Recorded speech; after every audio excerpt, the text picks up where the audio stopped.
I'm going to send out the review sheet and I want everybody to look at it. And when we come back to next week's class, everybody will say, I want to do placement, or I want to do customer due diligence, or the IMF, or what have you. So take this weekend just to look at it, and each person will get assigned a topic. And when it's review time, you'll come to the review class and you will share your 10 points, because the exam is made up of 15 multiple choice questions and 10 essay questions. And so therefore, with those 10 essay questions, you have 7 choices. There are 8 chapters. So of course, you know, there's going to be one question from each chapter in the book. Okay. And so the review is just a guide to, you know, make sure that you streamline your questions properly. Now, of course, we all have 2 essays to write for homework. And so definitely you want to pick those 2 essays, because you would have already done your research. You already know how to put it in essay form. Definitely you can pull out 10 points from your essay and answer those questions right away. So you only have 5 left. Okay. So you can either choose one of your homework that'll make it easiest, or you may choose a whole new topic. But you come to the review class, you write down the 10 points that each person shares, and that's what you study from. Because what I saw in the homework is a lot of persons, they answered the question, they gave me loads of good information, but some was just too vague, some strayed away from answering the question, and the pertinent points that were needed to get full points were not there. So we want to ensure that we get the meat, and we get specifics, and we answer the specific question, and we reduce the fluff. Because I got a lot of fluffy essays, but it was just the first one. So I was still pleased with the persons who sent in their homework. Okay. And so again, you would get your homework grade 1 week after you submit. So next week, what is today? Thursday, next week, Wednesday. If you submitted this week, you'll get it next week, Wednesday. The persons that submitted last week got their homework grades back last night. Okay. So before we go into the newspaper articles or the 5%, are there any questions? Everybody understands what is required for the review and what to expect? No, can you go over, please? I just got on, please. Okay, I'm just going to send a review sheet, and you're going to select a topic next week, and you're going to write 10 points on each of the topics. And we will discuss that in the review class on July the 8th. But next week, next class, July the 1st, we want to organize who's discussing what. Okay. So I'm going to send it after class. You'll have the opportunity to look at it and then decide which questions you want to do.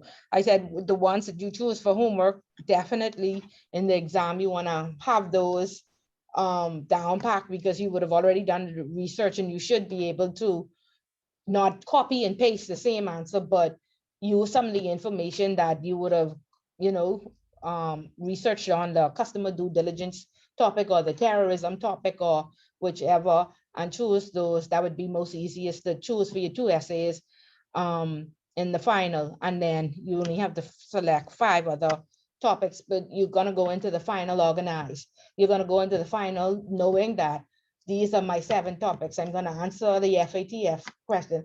I'm going to answer the money laundering question. I'm going to answer the terrorism question. So the key is organization. Okay.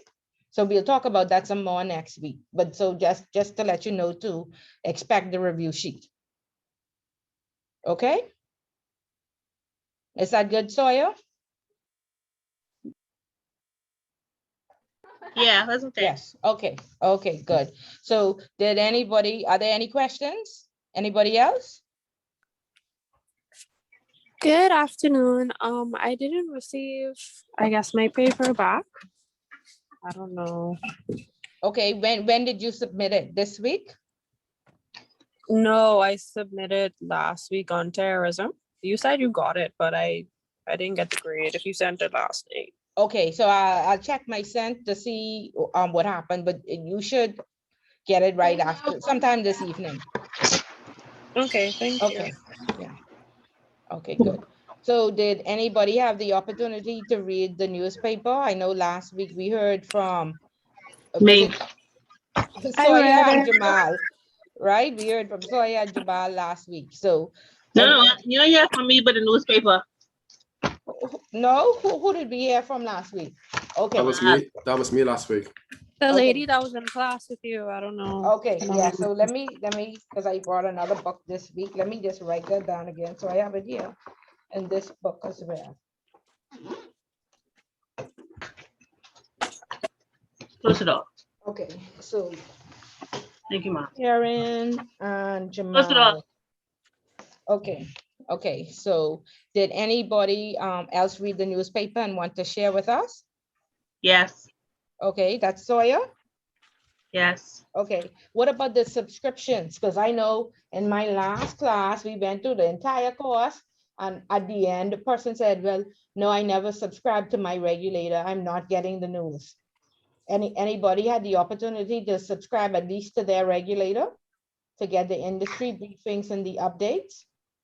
I wrote off on Facebook and LinkedIn. Okay. Insurance commission. I'm in the insurance industry. Okay, excellent. Okay, so you haven't received, and they have a publication. Are you at a bank or? No, insurance company. Who's your regular? Okay, Jamal, I'm speaking with the lady in the class, Karen. Oh, awkward. Oh, You don't have a regulator. Okay, but you did subscribe to some of the regulators. Okay, so they have a publication page. And so you can go to their website and look in publications and see what they put out. And something may be wrong with your email address, or you may have to give them some more information. So if you see something being published and you're not getting it to your email, call them and let them know. Okay. Okay, good. Sorry. Let's see. Okay, great. Headburn on social media is fine. You just want to ensure that you're getting the updates and ensuring that you're keeping abreast. What about the newspaper? Anybody getting that on their Facebook feed yet? Or we don't want that to mix up with our dinners and what our friends do. And anybody subscribe on social to Facebook for the news? Yes, I mean, I also read on the paper online as well. Okay, good, excellent. And again, you don't have, if the newspaper doesn't come to your office, there are various persons that they post the entire paper online, and then each of the papers are online, so you can go on and just click on the business section and see the various articles of the day. Okay, so you can speak knowledgeably to your industry. Okay, very good. So Sawyer, tell us what you read in the newspaper this week. Before I go there, in terms of the subscriptions, right? I inquired at work. Now, I don't know if they understood me or they just didn't know. Two persons said that they don't see whereas persons can subscribe, but there's a website that they can go to, as far as they know. And this is the Attorney General's office, right? Yes. Okay. Speak with I have to think of her name. Okay, but so visit that website and see what they're saying, and I'll get the name of the person, or I'll contact her and find out exactly where you go, because I know in my previous position, any industry update from the Attorney General's office came directly to my mail. So I know you were just establishing a compliance department. Is there anybody in the position as yet? Yeah, Tiffany Moss. Okay, so perhaps speak with her. She would be able to tell you. And she was, okay. Yeah. So perhaps that's something she has on. And the only other person I think I could probably maybe ask would be the DLA, the director. Okay, yeah, find out exactly, and then I'll try to do some research from my end. But I normally get updates saying, this law has changed, or that law has changed, or it's been amended, or a new law has been approved, and there will be a briefing from the Attorney General's office. Okay. Yeah. Okay. Okay, good. There was something in the paper, I think it was yesterday. Today's 23rd. Yesterday. In California. It was in reference to, it could be anything, right? We can read about anything, Yeah, right? yeah, anything. It was about oil regulators. It was saying how the regulators were delayed in presenting their health safety rules. It said that the governor, Mr. G. Something Newsom, advised the regulators to come up with these new safety measures, especially for the persons living in the surrounding areas. I think he had given them a deadline last year of some sort, or I don't remember when it was, but they failed to meet the deadline. So they're now telling him that they would present it sometime in the spring. And I think California was one of the largest oil producing states, but they didn't have, I think, any rules, state rules on how far the gas or oils and stuff should be from where the people live or where schools are. So I guess that's why they're trying to come up with safety measures, because they don't have the rules per se, basically, what I remember. Okay, okay, and that's a very good article right now because gas is 5.07 a gallon. I don't know if anybody else is hitting their pockets with Miss Bullet about to take out her bicycle to get Yes, to I mean, $50 a full up. yeah. Yeah, I used to pay 45 now. I'm up to 65 a full up. So I might have to, if y'all see me on my bicycle, y'all know I can't afford gas. Yeah, so definitely you want to pay attention to these types of articles because it, you know, you have to watch the price and then you would understand exactly what's happening and what needs to happen to keep this oil price down. Right. So very good article and thank you for sharing. And again, it opens up another window. And I think I told you all a story about persons from the pharmaceutical um, department being in the class a few classes ago. I told you all that story. No. No, I didn't tell you all. Okay, so that story is just to let you know that there are other opportunities outside of the financial services sector for compliance. So again, we know that compliance was born when all of these laws came out. We were blacklisted in 2000, and that's when compliance was born. And it has been, focused on like banks, and it's expanded now from the banks and the securities companies to the accountants, the law firms, and the real estate. And then now insurance, and some parts of insurance have always had compliance officers, but now even motor insurance just last year has to have a compliance officer or they have to collect KYC. So a few classes ago, a lady, she said she was in the pharmaceutical industry. And I said, well, why are you in this class? Are you in the right class? She said, yes, because we have a lot of persons that just give out prescriptions. And so we want to be able to ensure that they, put some laws in place and establish a commission to ensure that our good African who's give us the prescription without going to the doctor, stop giving us those prescriptions. You all know who we talking about, right? Anybody know? I Maybe, know. Yeah. maybe. Yeah, so here it is, Miss Bullet, who will say, "Child, just refill this prescription." I hear teaching the people how to put the policies and the controls in place to stop our good African from giving us those tablets without the prescription. So yeah, a few of them were here a few semesters ago, and I say, well, good luck, but I ain't helping y'all. Don't call me to help y'all establish no commission to block that out. But that's why they were here. So there's opportunities in the financial pharmaceutical area for compliance.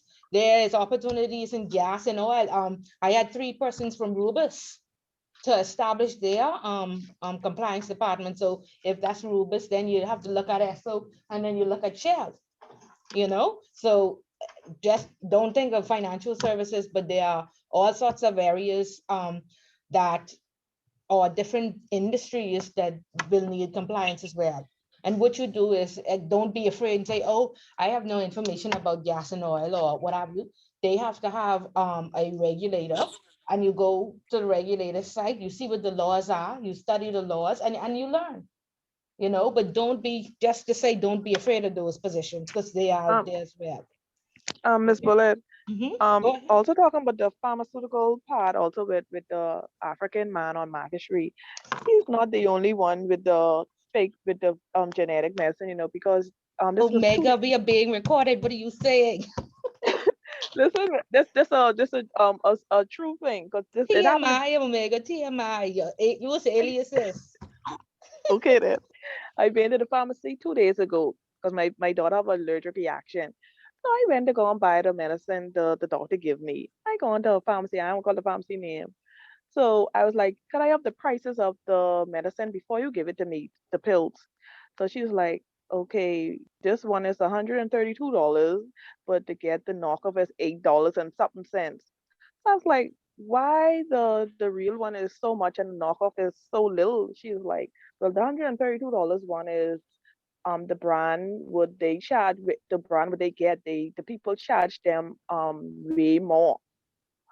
So with me, I went with the $8 and something cents one. I had to tell my daughter she have to take this little cheap one. I can't spend no hundred and something But dollars did on it no work? thing. Once it works and it Well, don't harm them, she sometimes on she on that it now, so she tell me the allergic reaction it going, the stuff going. So I just didn't understand why the real one was 130 something dollars and the knockoff was $8. yeah, I because was the like, oh rich no. people could pay it and they ain't even gonna question. They embarrassed to ask about the price. You know, they ain't like us who say how much that costs because we need to know if we can afford it. They just pay, and so that's how marketing works. Listen, Lord, that would be the same company making the same brand, but just have two different names on it. Yeah, you paying for the name and the brand. Right, That's right. that's just how it works. Yeah, but they're getting ready to shut down.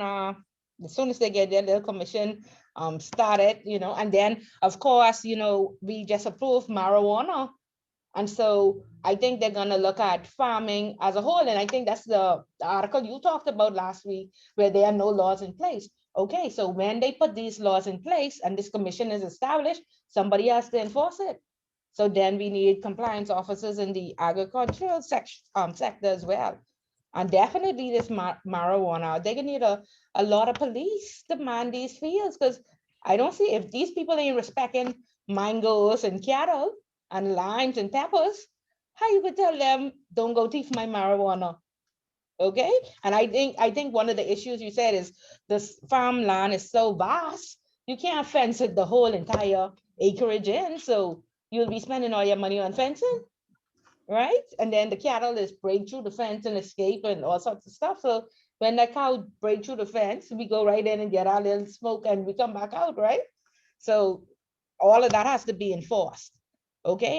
And this is why the central bank created an analytics department, the compliance commission did, as well as the securities commission, because you put all these laws in place, you know, we are human beings. We are not, I guess, automatically law abiding citizens. We know that's the law, and so we're not going to break it. So, of course, you need persons to test and ensure that frameworks and policy and procedure is effective and it works. Okay, so that just expanded the need for compliance officers.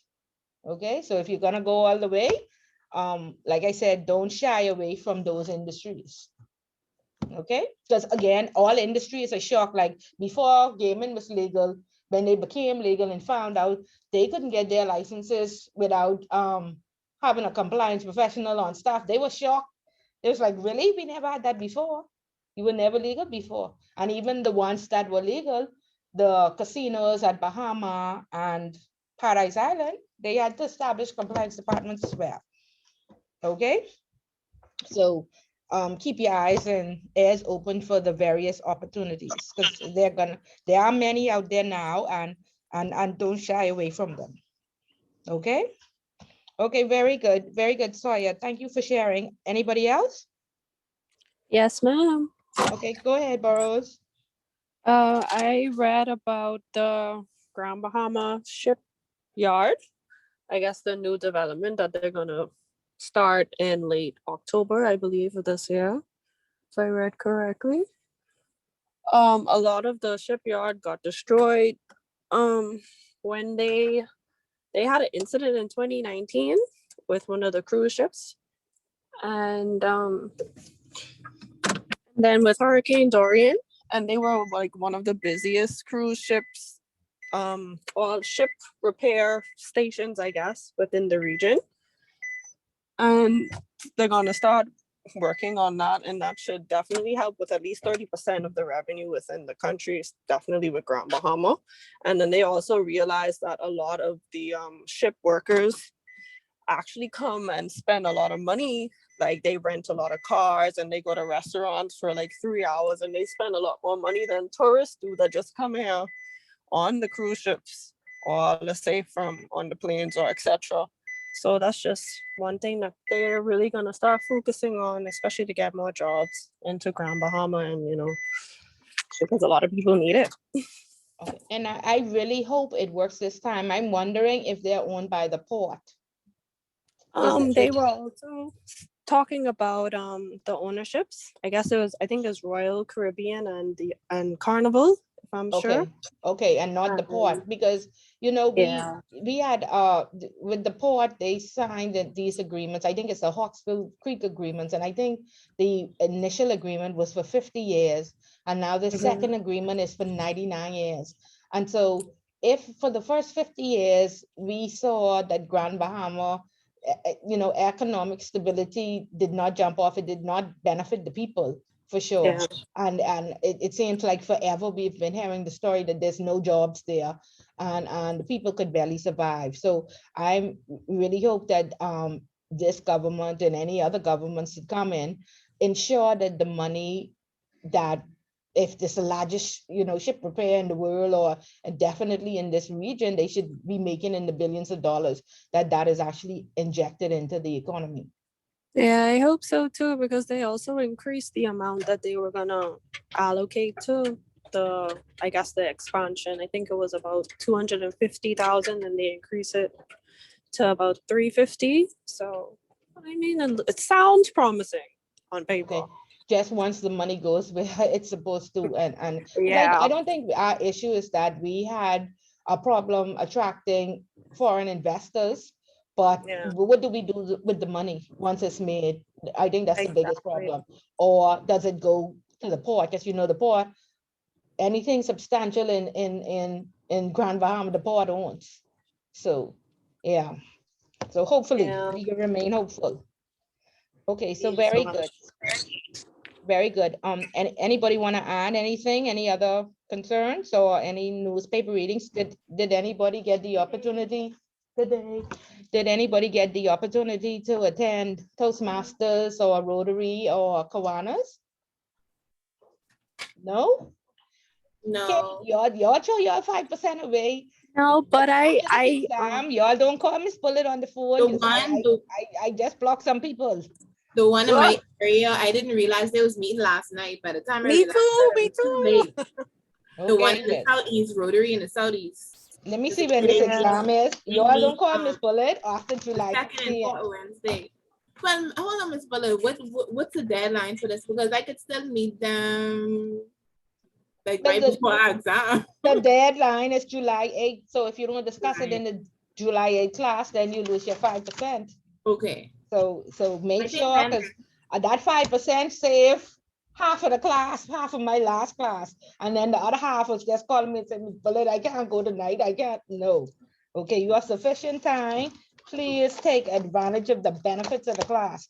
Don't just let them wash away, okay? No. Okay. You want to just sit in a meeting, or you want us to go to a meeting and actually talk? Well, the whole point is to network. Right, so I'd like you to go. You can either go online, or if it's in person, whichever you feel comfortable with. You introduce yourself. These are the movers and shakers of the financial services sector. If these people don't know you, how do you move up? You need to know some people. So I'd like you to network and introduce yourself. And if your company doesn't give you a card, make up a card and put CEO. You are now an entrepreneur, okay, or whatever business you ever wanted to open. Or whatever business ideas you're discussing, that one weekend out of the 4 weekends you partying with your friends. I see a business venture that I suggested that you get together with your crew with. make up a card. Just put your name out there, put yourself out there, and you will see that when your resume comes past their desk, they say, oh, I know Jamal. He goes to Toastmasters or whatever, or you can say, hi, I realized that you are in Toastmasters. I met you today, Jamal Cash. I gave you my card. Oh, yeah. That's how it works. That's why we want to be sent out 1,000 resumes and nobody call us back. Nobody know you. And the biggest thing about people, I mean, in these jobs in corporate Bahamas is the personality, right? I wonder if I could work with this person. Might be educated, but they might be hell to deal with. Like I go into war if I have to sit next to Miss Bullet from 9 to 5, right? So people are more comfortable with who they know. And you already here to be qualified. So if you go to Toastmasters, get the word for the day. Find out who the speakers are, listen, come back, share the word for the day, tell us who you met, and tell us what you learned, and tell us if you found it beneficial. Okay? And trust me, 90% of the people that go, if they go and I get very few bad reports. Okay? All right, good. It's all for your good. Miss Bullet ain't just giving you all extra work. I know y'all busy with these weekends. I know it's hard from 9 to 5 and then sitting in class. I know it's very tough, but it's achievable. Okay? So anybody read chapters 5 and chapter 6?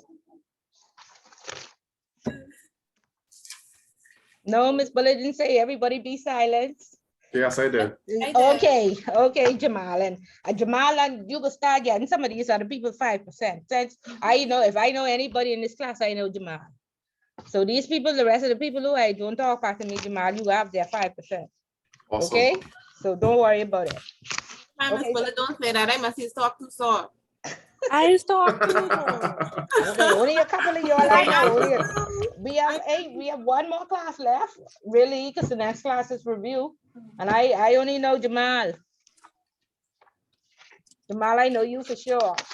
Okay, so y'all make sure. Y'all make sure y'all participate. Okay? Okay, so what did you get from chapter 5 then, Burroughs and Hedburn? Y'all two give me some insight.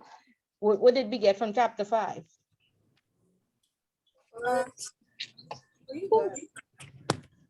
No, you can go. Sorry, I drive in. Sorry, please go. How important risk-based approach is when getting client due diligence to avoid any like downfall. Well, okay, how can I risk-based approach is important to look at a client before onboarding them. And it's important to determine what services and the risk associated with each service. Okay. Okay, so very good. Okay, so the risk-based approach. So remember we talked about those 40 recommendations, right? Recommendation 1, it says we starting, Burroughs or Hedburn talked about the customer. We starting at the country level. Okay, so recommendation 1 says countries must assess their risk, and then they must put controls in place to mitigate that risk. Okay, if you have PEPs, which every country has, put some controls in place to make sure you protect your country against corruption and bribery and all the other risks associated with PEPs. Okay, if you offer bearer shares. Now the Bahamas stopped offering bearer shares. However, you're still allowed to open up accounts with bearer shares. And so therefore, what controls will you put in place to protect yourself against bearer shares and the risks associated with bearer shares? Or correspondent banking. We send wires all day long. There are lots of risks associated with those wires to ensure that it goes to the right person. How else are the terrorists sending this money around the world? How else are the money launderers sending it around the world? In the commercial banks, they walk into the bank and they make a deposit or they make a withdrawal. But in the offshore world, they just send a letter. They send a transfer letter. And once their signature match, we just send it, right? And so with this risk-based approach, they want each first country and then each organization to identify the risks associated with their organization or with their country and put controls in place. So there is something called a risk framework. They want you to put a risk framework in place. And so the risk framework is threefold. There's a risk appetite. Do I have appetite for pets?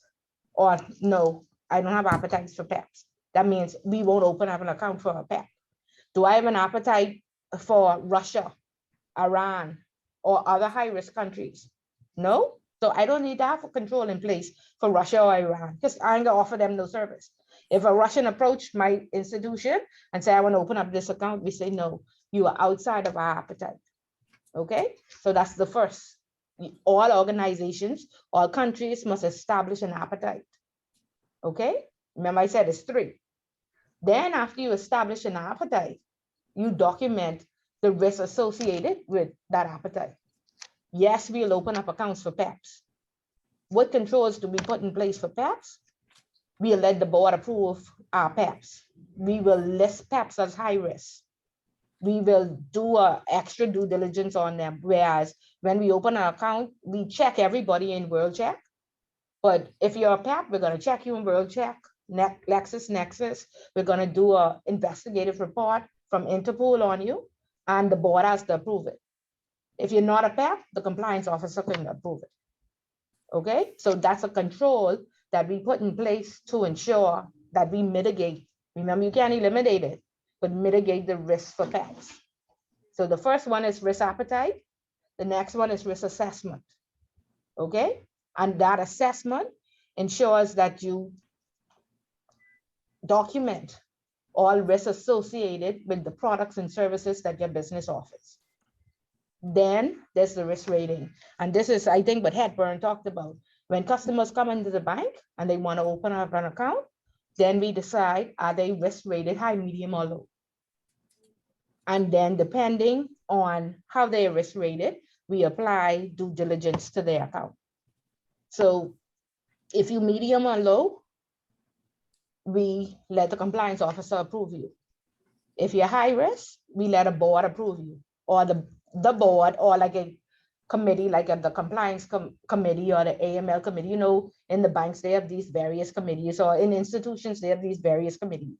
So we let a board, some type of committee we establish, approve you, just so there will be more eyes to look over your, you know, what you presented in your account opening process. Okay, so risk appetite, risk assessment, risk rating. Okay, so countries all around the world are now risk rated. Okay, and I think I told you all a story about, and I don't know, because I teach in so many classes, so tell me if I tell you all this story, where we was paying $100,000 to Switzerland for our trading desk. We had the traders on site in Nassau, living here. But our trades used to go through Switzerland and then out to the world, or wherever, in whichever market they needed to be in. We paid $100,000 for that.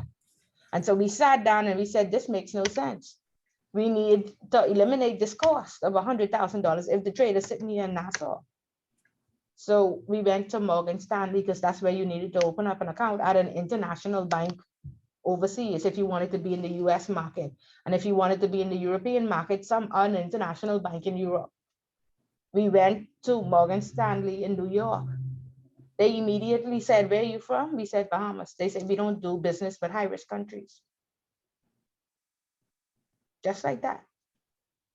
Okay, we are not a high-risk country, but we were unable to prove it, because back to recommendation 1 that says countries must assess their risks and then put controls in place.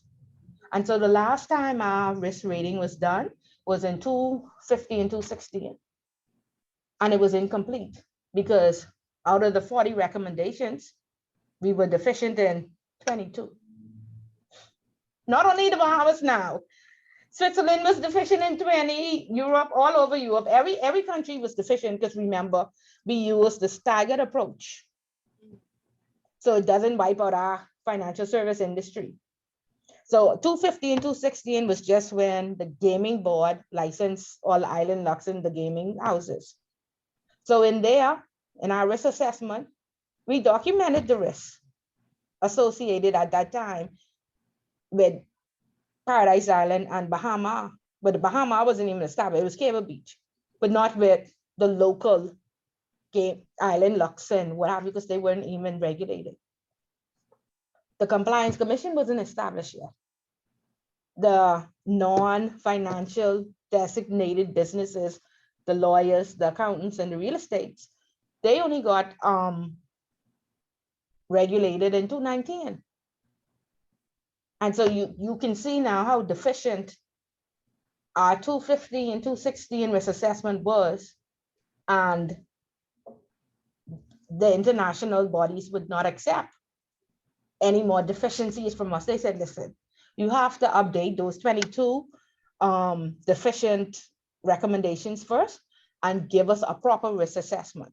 Because the risk assessment is not only the banks and securities, it's the Compliance Commission, the Insurance Commission, and the Gaming Board. So could you imagine the coordination of all those sectors coming together to make one report for the Bahamas? Okay, so that's why we have a rating dating back to 2014.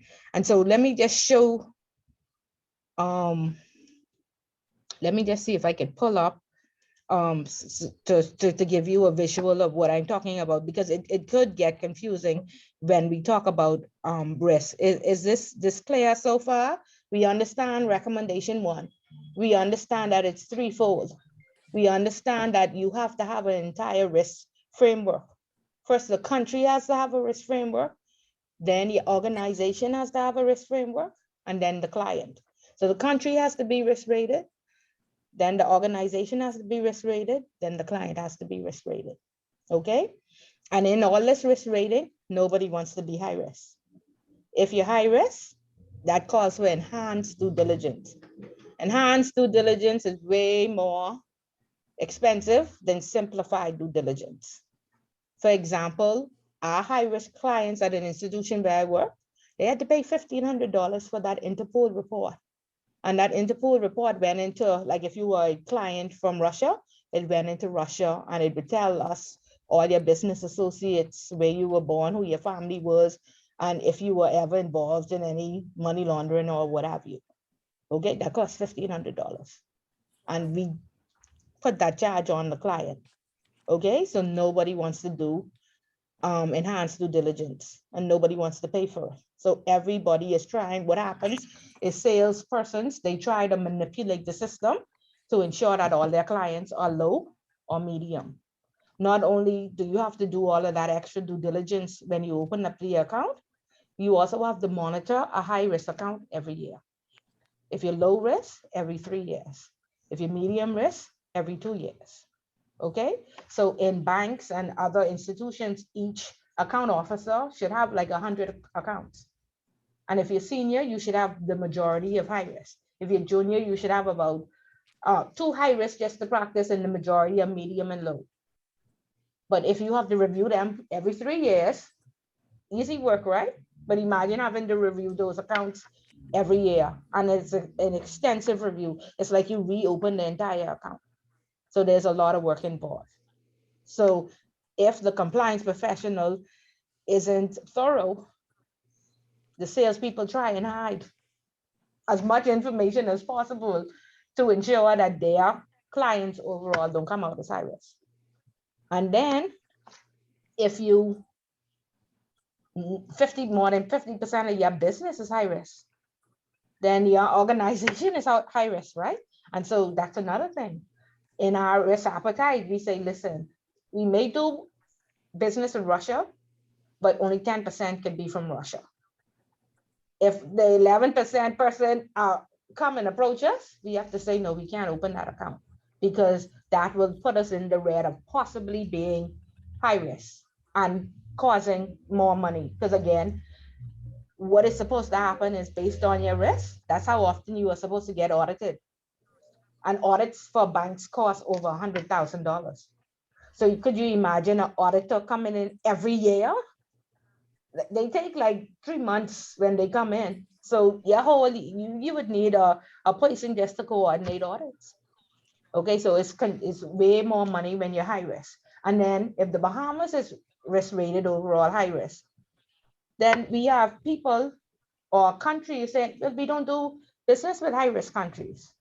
So it automatically shines a negative light on us. We now have to continuously pay that $100,000 to Switzerland when we have the traders sitting here. Okay, so that's cost. Okay, so our risk assessment now, we are out of the 40 recommendations, we are compliant in 30, we're partially compliant in the next 10, right? And so we are in the process. I have an update sheet here that says our risk assessment is going to be, and this is for the Bahamas, is going to be completed by March 2021. The last class was due in March and we was waiting every day to hear, see in the papers for it to come out. It didn't come out, right? But again, remember, all these industries have to chime in and give their information. And during the time when they said it was going to be sent out, we had received a survey from the central bank just asking us questions, because the central bank will have to go out to all the banks. The insurance commission has to go to all insurance and then compile all this information and then send it back in. So it's a very extensive process. But in the meantime, from 2015 to now, which is 5 years, my company had to pay that $100,000 until we complete this risk assessment and we get the international bodies to say the Bahamas is medium and not high risk. And so there are various initiatives the governor has put in place to ensure that overall we don't become high risk. So I don't know if you all went into the like Scotia or any of the Canadian banks. They tell you automatically, we don't open up accounts for money services businesses. We don't open up accounts for gaming houses because they're cash intensive, right? And overall, the Canadian banks, they are more conservative. They do not want to be risk rated as high because they don't want to pay that extra cost. And so they say, we don't have an appetite for Island Luck or for cash and go. They just don't do business with them. Okay, and all of that is tied because the risk is high. Okay, so what the governor has put in place is the sand dollar. And the sand dollar is the Bahamas digital currency. And so please go on central bank's website and read up on the sand dollar and see the importance of it and learn, because if we are risk rated as high risk, you will see a lot of costs go up. And then he will make the sand dollar mandatory and eliminate cash completely, because that's one of the things that's making the country appear to be high risk, how cash intensive it is. And it's so bad now that they have put a moratorium on opening up cash and goes and Western unions and the money services business, because any more of them, the country will be risk rated high. Okay, so the sand dollar is the digital currency, and that's a digital currency that will eliminate cash. So that's one of the initiatives. Another initiative is in the region, our leverage, our securities leverage is higher than other countries. So if you work in a securities firm, you would see that that attracts a lot of persons to come here and trade. And so our leverage was like 200% higher than other countries. So they reduced the leverage like 100%, and we are still competitive within the region. We're still higher, but again, that too made us high risk. Okay, so read up on the initiatives and support them, because it'll affect, it affects the bottom line on what the country has to pay to do business. Okay, and all of this is tied to risk. We've moved from a rules-based approach where there used to be a lot of policy and procedure and you check the box. This is now a risk-based approach depending on the products and the services that you offer and how susceptible you are to money laundering, fraud, terrorism, and what have you. Okay, it's a little confusing, Give me some feedback. Yeah, everybody looking at me like Miss Bullet. We don't know what you're talking about. Talk to me. No, I understand. Okay, you understand. Okay, good. What about I you, wasn't Zaria? clear on the whole Sorry? sand I dollar do, thing. I though. understand. Okay, you understand. Anybody else? Wouldn't them making a digital currency mandatory? I mean, why? Wow, like why would they take our choice away? Like, Well, what I'm saying is they may have to. mhm, It's not that they would want to take it away. They may have to, because overall it is going to cost the country. You will find, if we are risk rated high risk, you will find half of America saying that they can't do business with us. wow. Okay. And the leading economic centers are Luxembourg, the US, Cayman. You can't have those places saying they can't do business with us. And so even, like I said, even though they call it 40 recommendations, a lot of times if you don't implement these recommendations into law, your country suffers. Okay, So that would negatively affect our economy switching from one currency to another when, like you said, our country is so cash intensive, and then we don't have I feel like we don't have the infrastructure as far as reliable internet, reliable electricity to say, okay, we're gonna go completely digital currency. And then a lot of our population isn't, most people have phone, but not everybody is technically savvy to say, oh, I'm gonna, pay for this with my phone. listen, none of us were prepared for the pandemic. Mm-hmm. It was either get used to it or stay home and lock up in your house and don't come out. That's where we are in the world. Mm-hmm. Either you keep abreast of what's going on or you get left behind. Mm-hmm. And as simple as that. I mean, it sounds very harsh, but that's the way of the world. This pandemic has become our new norm. Just like you said, how could they turn it off? They turn it off because it's in the best interest of the majority. The minority never wins. Majority always rules, right? So if it's for the greater good for the majority, everybody else has to fall in line. Right? And so it'll have to be very extreme circumstance for them to just turn off paper altogether. But they are gradually moving. Look at I lived in Eleuthera for a while, and I lived in the north. I had to drive 2.5 hours to get to a bank, or I had to catch a boat to get to a bank. I thank God for digital currency.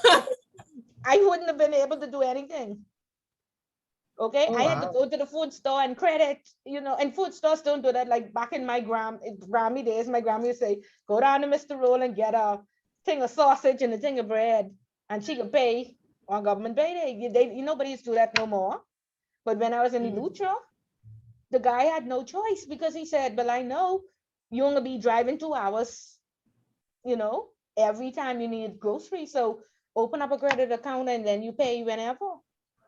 And then to catch the boat, that's $10. I have no money. I have no money. I have to catch the boat there and back. That's $20. 10 going and coming. Wow. So you had no choice. So this Sun Cash and the sand dollar for the islands, where all the banks shut out, is a sent from heaven. Because in Long Island, it's the same way. All the banks close in the north. And so you have no and then choice. even the ones that remain, they only open on like 1-2 days. Till 1 o'clock. Right. Yeah. Not even a full business day. And with crime, could you imagine the business owners keeping all that cash? With the rate of crime, yeah. So, well, as I haven't said, it's a good thing on the island. It's more calm too. It's not because it couldn't happen in Nassau. You can't keep cash nowhere in Nassau. Never. You better get into the bank. Oh, I'm sorry for you. Okay. So what I'm going to do is I'm going to share the screen just so we can look at this Basel index. And this Basel index, what it does is, this is the regulator, one of the international regulators And this is who risk rate countries. Okay, so let me see. Miss Bullet, who ain't technically savvy, but have to learn, can get this information up. Okay, here it is over here. Let me bring that over here and try to share the screen. Cash, you very quiet. You keeping abreast? You still there? Yes, I'm here. Okay, okay, and this is clear so far? It's clear. It's clear so far. Okay, good. Okay, so can everybody see the screen now? Yes, ma'am. Okay, good. So this is the Basel Index, and the Basel, again, is a regulator, international regulator. And there you will hear about Basel 2 and 3 and all sorts of regulations, and they typically put out information for the central banks or for other regulators. They are the regulator of the regulators. And so on this Basel Index, it risk rates the countries. So again, no country is going to say I'm high risk, right? And so the Basel has to prove that you're actually high risk. And so a very important word that nobody ever understands, we put all these frameworks in place, we document all these policy and procedures, and nobody can explain it, right? We risk rate these clients, nobody knows how to explain it. Methodology, okay? Methodology is where you get this information from, okay? How does your form work? How do I know that you risk rating me properly? Okay, methodology. And so the Basel tells you, this is how we are going to risk rate you based on quality of your AML CFT framework, based on bribery and corruption. For the first time, we saw our politicians going before the court. None of them get charged, right? None.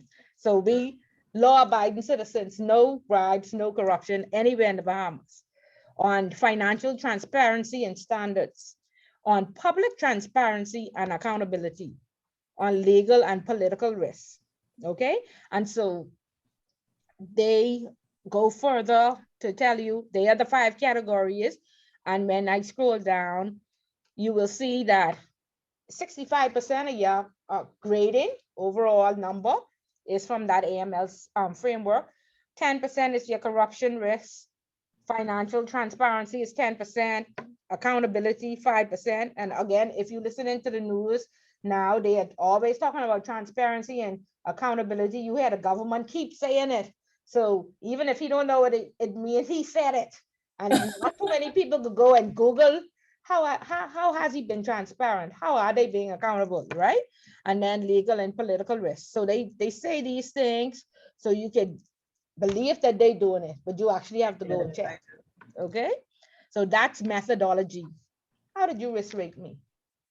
Okay, how did you come? How can I argue with you to tell you that I'm not high risk if you say that I am, and you charging me that $1,500? Okay, so this is at the country level. Each organization has to then put a similar methodology in place to risk rate their client. Okay. Any questions? Okay. No. Okay. And so then there is, they ain't showing us the map today. Oh, okay. This is the map of the world. And I think they have 195 countries here that they would have risk rated. And we could see, right, that's Haiti. You see Haiti, 8.15. Anybody can do business with Haiti? This is the legend right here. So anything in red is high risk, right? Anything in orange is medium high. And so let's see if they even have us up here, because that's Jamaica, 5.99. I could see one of our little dots be orange. Yeah, let me see if oh, there you go. 6.43, right? We right on the cusp. But this is from 214 now. How many things happened from 214? Okay. Okay, because when we tried to explain to Morgan Stanley that we are not high risk, they said, prove it. They went right here and they pulled up the map. There's a Excel version to this to tell you when they got this rating. And our one said 214. They say, you gotta be kidding me. It was 2019. They say, you should not expect us to use a 214 rating. So that's the next thing. If you're rated low, then they expect you to be risk assessed in 3 years. If you're medium, every 2 years. If you're high, every year. And we can get this risk assessment together from 214. If we risk rated high risk, how will this ever be up to date? Will we ever be able to do business, right? So 6.43, borderline red, okay? And so that's why I'm saying, read upon the various initiatives that supports keeping us at a medium high risk rating. So when you go and try and do business, persons don't automatically assume that you are high risk and they say we don't do business with you, okay? Because it's costing us. And that's just one business, okay? If there are 200 plus securities companies, that means each of those securities companies are incurring that same risk for their trading desk or that same price, you know? So you see how much money going out the country just for fees, okay? And that's just one area.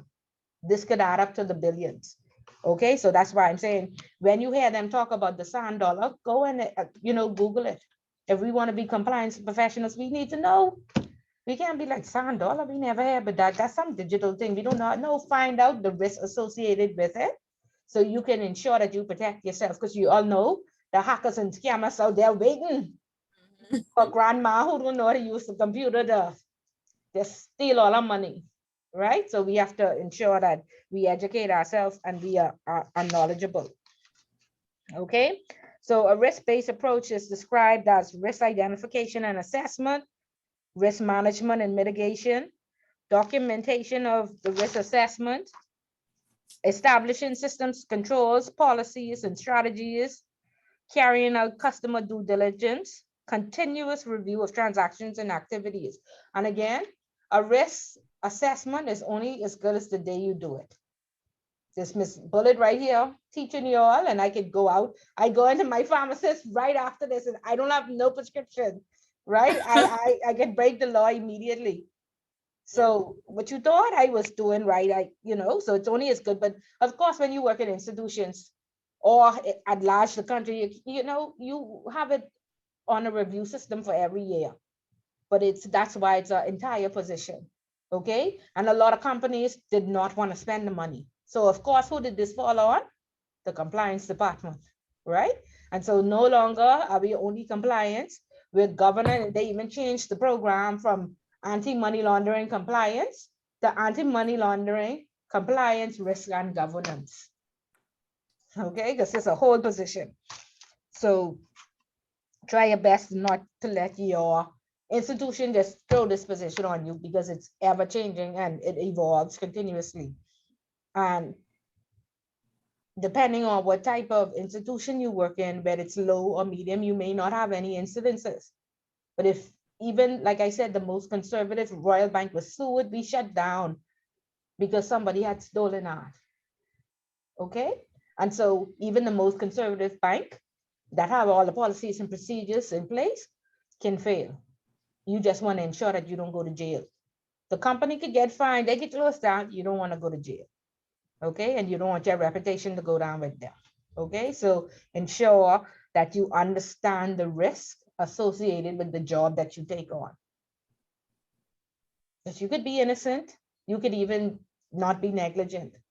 You can only mitigate, means you could put some controls in place and know the policy and procedure. You cannot eliminate risk, ever. Okay. So it tells you the benefits of the risk-based approach is being able to distinguish between the clients and the risks they pose. Senior management can apply its own approach to procedures. It's cost effective. Okay. Concentration is focused on greater risk. Of course, when you get audited, they normally come and say, we want to check a percentage. They want to check 100% of the high risk, 25% of the medium, 25% of the low. So they always concern where there's high risk, 100% has to be checked. So you have to ensure that enhanced due diligence and all those I's are dotted and those T's are crossed when it comes to a high risk account. Okay, so you should get paid more money because it's way more work than low and medium accounts. Okay. And it says again, like I said, it's only as good as the day it is carried out. And then not only are you concerned with the risk framework, you have to be concerned about regulatory and compliance risks, reputational risks. Again, I was at Royal Bank Trust. We were very profitable. Royal Bank has 5 other entities in the Bahamas. We closed down because whilst the French government was suing us, we would have been in the news every day. So to avoid media, a very profitable Royal Bank Trust closed down to avoid being in the news every day, saying that we allowed these people to do tax evasion. Then we opened up the storage facility where they held the stolen art. So people didn't follow that every day, and it embarrassed Royal Bank on hold. We closed down. That's how reputational risk is. Okay, a lot of times or throughout the years, many persons stole. The bank will charge you, bring you before the court, they'll never show back up. At least Royal Bank never did. You'll see the people being prosecuted, but then they go get away with it. So over the years, people stole over and over again because the reputational risk and the media following that person and saying, Royal Bank of Canada employee stole the money, is far greater than the little bit of money that they stole. So they just let it go. And some people stole millions. Okay. So then there's legal risk and credit risk. You give the people these loans and they don't ever pay. There's a pandemic, they can't pay. What you do? Call the people and say, Miss Bullet, I know you're unemployed. I know you can't pay, but I have to call you. Okay. Call. Okay, so there's other types of risks associated. Okay, it's country risk. Okay, it's product risk, it's services risk. Again, fintech and regtech. Fintech is everything going online, no more brick and mortar. Everybody working from home. Regtech is the regulation that will police whilst you at home or all these new products and services, the SAM dollar. Suncash came out today with the ATM card saying you can pay salaries. Okay, so risk. Countries must assess their risks, put controls in place to ensure that they understand and that they mitigate that risk. Recommendation 1. Okay. And then again, follow what the Bahamas has done or is doing. There's an update sheet out there that tells you where we are at in terms of completing, they said March 2021. And you will see that various surveys come out. So if you work in gaming, they would have sent your compliance department a survey to fill out, and then the gaming board will compile that information and submit it. They sent it out to banks.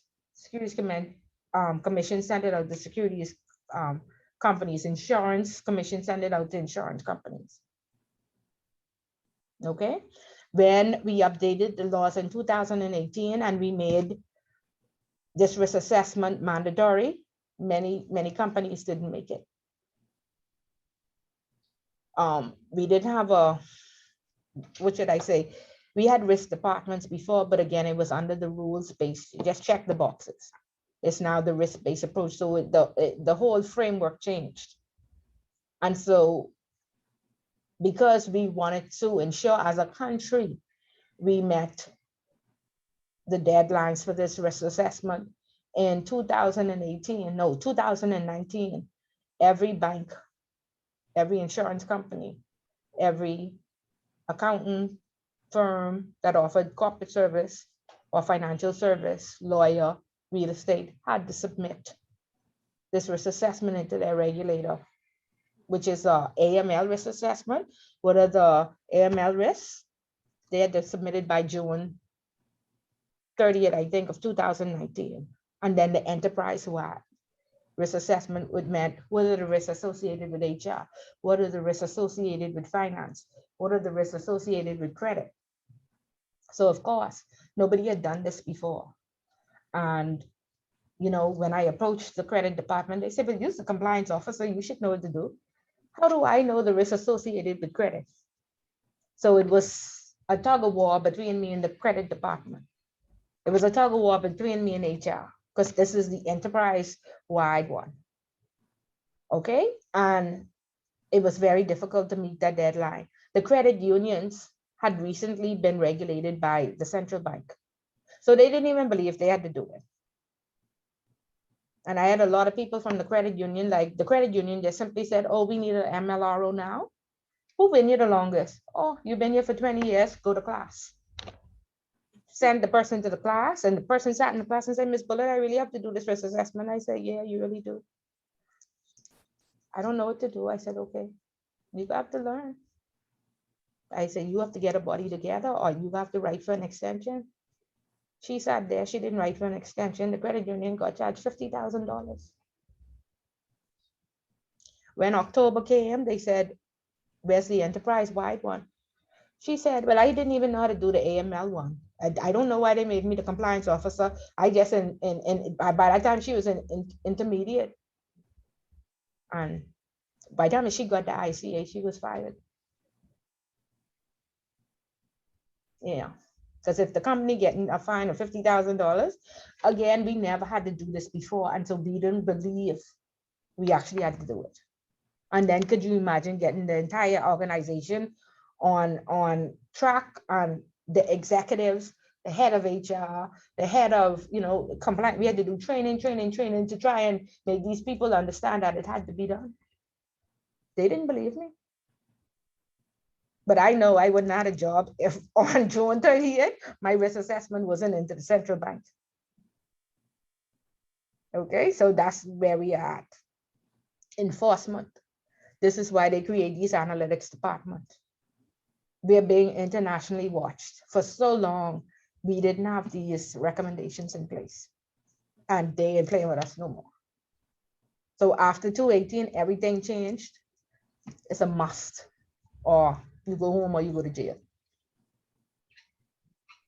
Okay? But again, I don't want Ms. Bullitt to give you all the doom and gloom report. All of this is achievable. I had to learn a lot of things. I had to do research, and I got through it. You all get through it as well. Okay? Just stick at it. Sometimes you make mistakes because companies went out and they played like Deloitte and Touche said, we'll do it for you all for $80,000. They didn't know what to do, but they did it. Some companies paid, send it to the central bank. Central bank said wrong, send it back. They said, okay, we can fix whatever went wrong. Send it back to the central bank and wrong again. Okay, we can fix. That's the attitude they had. We could fix it. So just how they could fix it, we could not pay $80,000 and we could make the same mistakes that they make and get through it. All right. So that's just recommendation one. That in the other 39. Okay. So very, like I say, comprehensive, but very much achievable. Okay. Any questions? No, No? ma'am. Everybody quiet like Miss Bullitt. That was so much. No, it put a lot of things into perspective. Like I understand a lot more now, I think. Okay, good. So like I say, when they created this analytics department, before I used to have to run around and say, come and do your AML training. People used to let it expire, especially the executives. The lay staff was okay. The executives, oh, they awful. Oh, I traveling, oh, I doing this, I don't have time. Until in 2018, Central Bank said, have you done your training for the year, Ms. Bull? I said, of course. They said, send us a copy of your training manual with the signatures. I said, what? I said, y'all need an actual copy with the signature? They say, yes, Ms. Bullitt, we do. You have 5 days to send it. I said, what will happen? Oh, you will be fined $1,000 a day for every day it's late. Okay, so I had to run around and some people didn't do it. And then I sent it and they said, where's the test? I said, what test? We never gave them a test. They said, no, you need to give them a test. I'd have an emergency test. I said, listen, this is a training. Y'all have to do this test or you'll get the charge again. Enforcement. Hands-on relationship. So when you go to jail, they'll say, listen, you've been to the training, you took the test, clearly you understand the roles and responsibility or the responsibility in your role. okay? And they are serious. I have never had this type of collaboration with the regulator ever in my life. And they call once a week. Before they used to call once every 3 or 4 years. And they on site and they coming in and they check it. And they serious about it. Okay, so please do your work. Please look at your job description and make sure that you understand your responsibility, that you understand the risk involved. Make sure that you understand the controls. Ensure that you know the policy and procedure. And ensure that you could explain yourself because, like I say, the scammers are smarter than we are. The terrorists are smarter than we are. Look at how September 11 was thought out from before those boys were born. They were raised to fly those planes and attack America. That's years of patience. You have to be extremely patient. And then on September 11, with the September 11, 911, that's who you have to call, right? That's how strategic they are. We don't even think of things like that. So therefore, understand your job, understand your role, know what policy you must abide by, know who your regulator is, know if your policy missing something,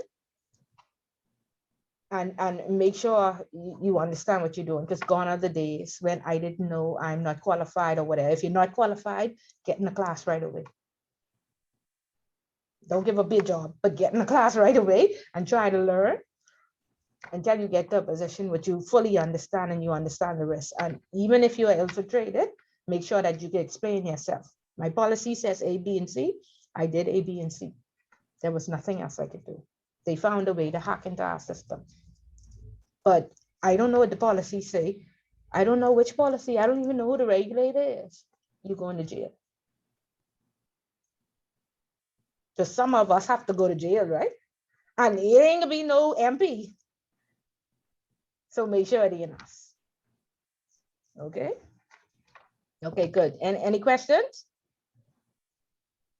No? No. No questions. Okay, good. Good. So, okay, let's go to chapter 6. Okay, so chapter 6 talks about due diligence. Okay.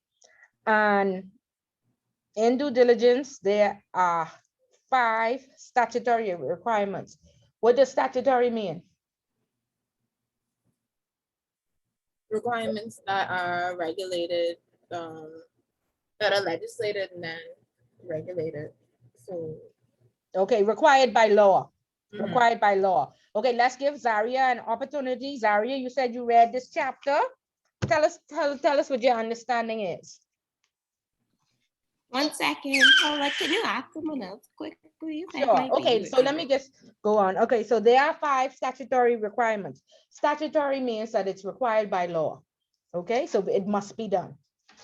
So customer due diligence, it starts, the first statutory requirement is identification. You must identify your client.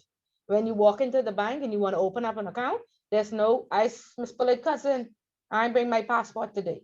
No, you must bring that passport and any other form that is required to open that account. Okay, that's identification, and we'll talk some more about that. Then there's record keeping. After you open this account, and I had this account for 20 years, and now I want to close it, the bank must keep it for 5 years after I close that account. If it's a securities account, the Securities Commission says you must keep it for 7 years. And if you don't keep it, there's a fine attached to that as well. So 5 years after Miss Bully closed her account, the central bank can walk in and say, let me see that file. Oh, Miss Bully closed that long time. We don't have that no more. We not know where to keep that. We should have that. You get a fine. And you could be charged with collusion if I'm being charged. Okay. And the Securities Commission said she used to trade. She had securities in her account. You must keep it for 7 years. So across regulators, the standard is normally 5, but some regulators say 7. If you want to put in some extra years for human error, sometimes it's shredding day. And I did never like Miss Bullet, throw a file in the shredder. Let's get rid of her for good. No, that's what has happened. And it's for human error. People got fired and walked out the bank. I had to go fly to Miami and do a training because One lady got fired. She sent a email and she said, well, you all fired me for not meeting my quota. Fire these 10 files that I have at home. They're all going in the shredder. Okay, so I had to fly to Miami and Royal Bank Miami had closed. She had taken 10 files and put it in the shredder, and that's the identification, that's the KYC. So how do you show up in court if any of those people money laundered or defrauded the bank or whatever? You don't have no data. So we had to scan everything. We had to turn off the document control room. We had to say, if you need the file, you have to come to the document control room and stand there and look through it. We can't give it out. And they went crazy. Why y'all bring this Bahamian woman and run America? America does not. Y'all should have bring an American. And when I reached back to Nassau, we had to turn it off in Nassau too. People were taking stuff off the files, tearing it up, doing all sorts of stuff. Okay. Record keeping. The next statutory requirement, training. You must go to training annually. The FIU puts an ad in the paper every January. Any financial institution that has not trained their staff by May 30th, March 30th, will be fined $10,000 a day until everybody is trained. Okay, so that's a statutory requirement. Identification, record keeping, and then training. Monitoring. After you open this account, you must risk rate that account. When you risk rate that account, you will decide if that customer is high, medium, or low. If they are low, you do a review every 3 years. If they are medium, you complete a review every 2 years. If they are high risk, you complete a review every year. Monitoring. Statutory requirement of the MLRO. No financial services business may obtain a license without having an MLRO on staff. All MLROs have to be approved by the regulator. So you can put your ad in the paper. You could say, I choose Miss Bullard, but then the regulator has to agree after they do background checks and what have you, that Miss Bullard could be the MLRO. You will not get your license or you will not get a renewal without your MLRO on staff. Okay, so that's the 5 statutory requirements. Identification, record keeping, training, monitoring, and the MLRO. Okay, you should know that. Okay, so let's talk about all this. But for y'all, those who read, I don't want to bore y'all, so tell me what y'all read about identification. And for us who work on the front line and we open up accounts, what do you know about KYC. identification? Know your client. Okay. And all of the documents required in order for you to be able to open the account. So your passport, your character references, your address verification, that type of stuff. Right, correct. So very popular question on the exam in multiple choice. All staff have a duty of care to each client. The duty of care is KYC or due diligence. KYC is to know your client. Once you know your client, then you carry out due diligence. And a lot of people get that question wrong. So just so y'all know. Okay. So why are we doing all of this? There are 2 main constituents of a person's identity: their physical identity, which is their name, date of birth, registration number, etc., and the activity undertaken. What is the activity undertaken? Remember we talked about profiles. Remember when I talked about when they had thresholds in place, when they said deposit 5,000 or declare the source of funds, they did $4.99. Then 10,000, they did $9.99. Then 15,000, they did $14.99. So you call that smurfing. So they did away with the thresholds and they simply said you must establish a profile, and that activity undertaken is your profile that is established. How many transactions are you going to do monthly? What is the value of the transactions? What is the purpose of this account? School fees? Okay, so then you should not be asking us to send you on a vacation with the school fee money. Or cryptocurrency, my clients are gonna come in and deposit, then you should not be asking us to buy a BMW. Because that's other person, people's money that they put for investment. And I'm sure the investment is in your new brand BMW or a trip to Orlando with your family. Okay, so we have to ensure that we establish a proper profile. And I want you to go back to your institutions and look at your account opening package. I primarily work in offshore, so our account opening package is 45 pages. Okay, and I worked at an institution where they didn't ask the correct questions. And so it was hard to determine what the profile of the customer was. It was hard to determine how many transactions they were going to do every month, because they simply did not ask the question. So I want you to look at your account opening packages and to ensure that your company asks the correct question that will help you determine what the profile of the customer is. And then where do you put that profile? Most institutions don't have a very savvy system. They have a system that, you could put blanketed information in. And when I say blanketed, it say every transaction over 10,000, give me a hit. But that doesn't mean Miss Bullet, who say she only make $2,000 a month, I could get a hit, because $2,000 is her limit. If she deposit $9,000, I ain't getting a hit. So are there systems that support you and give you the correct information, or do you have to do some checks and balances manually? And in most instances you do, and people just don't know, because the system is do that. We don't understand the methodology of the system. We don't understand how it works. Okay. Another thing with the methodology, the international bodies, they update their risk ratings every year. At the bottom of our risk rating sheet, it says 2003. So what does that mean? From 2003, nobody went back to the international body site to see if any information changed. Right? And then the account opening package does not even ask sufficient information. And then we don't even know how the system is work. We just know the system is do something. We don't know, right? And so all of these things are very vague, but all of these things would cause us go to jail. Okay, so immediately when I found out that the system only gave a blanketed approach or told us who went over 10,000, then when I did reviews, I print out the entire history for the year, and then I scan through it and I say, okay, none of these over 2,000, because a lot of times we get a job letter and we don't corroborate it. Ms. Bullet says she's making $2,000 a month, but she could deposit 10, and we accept that and we open that account. And we don't see these things till 3 years later because Ms. Bullet rated low, right? So ensure that when you get this information, it's correct.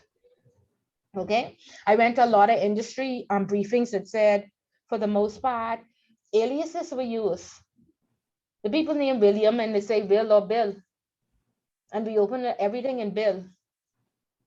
Okay, somebody signed just like the Oban deal when the guy sat next to the prime minister and signed the wrong name. Somebody did that at Royal Bank. They put MYBFB.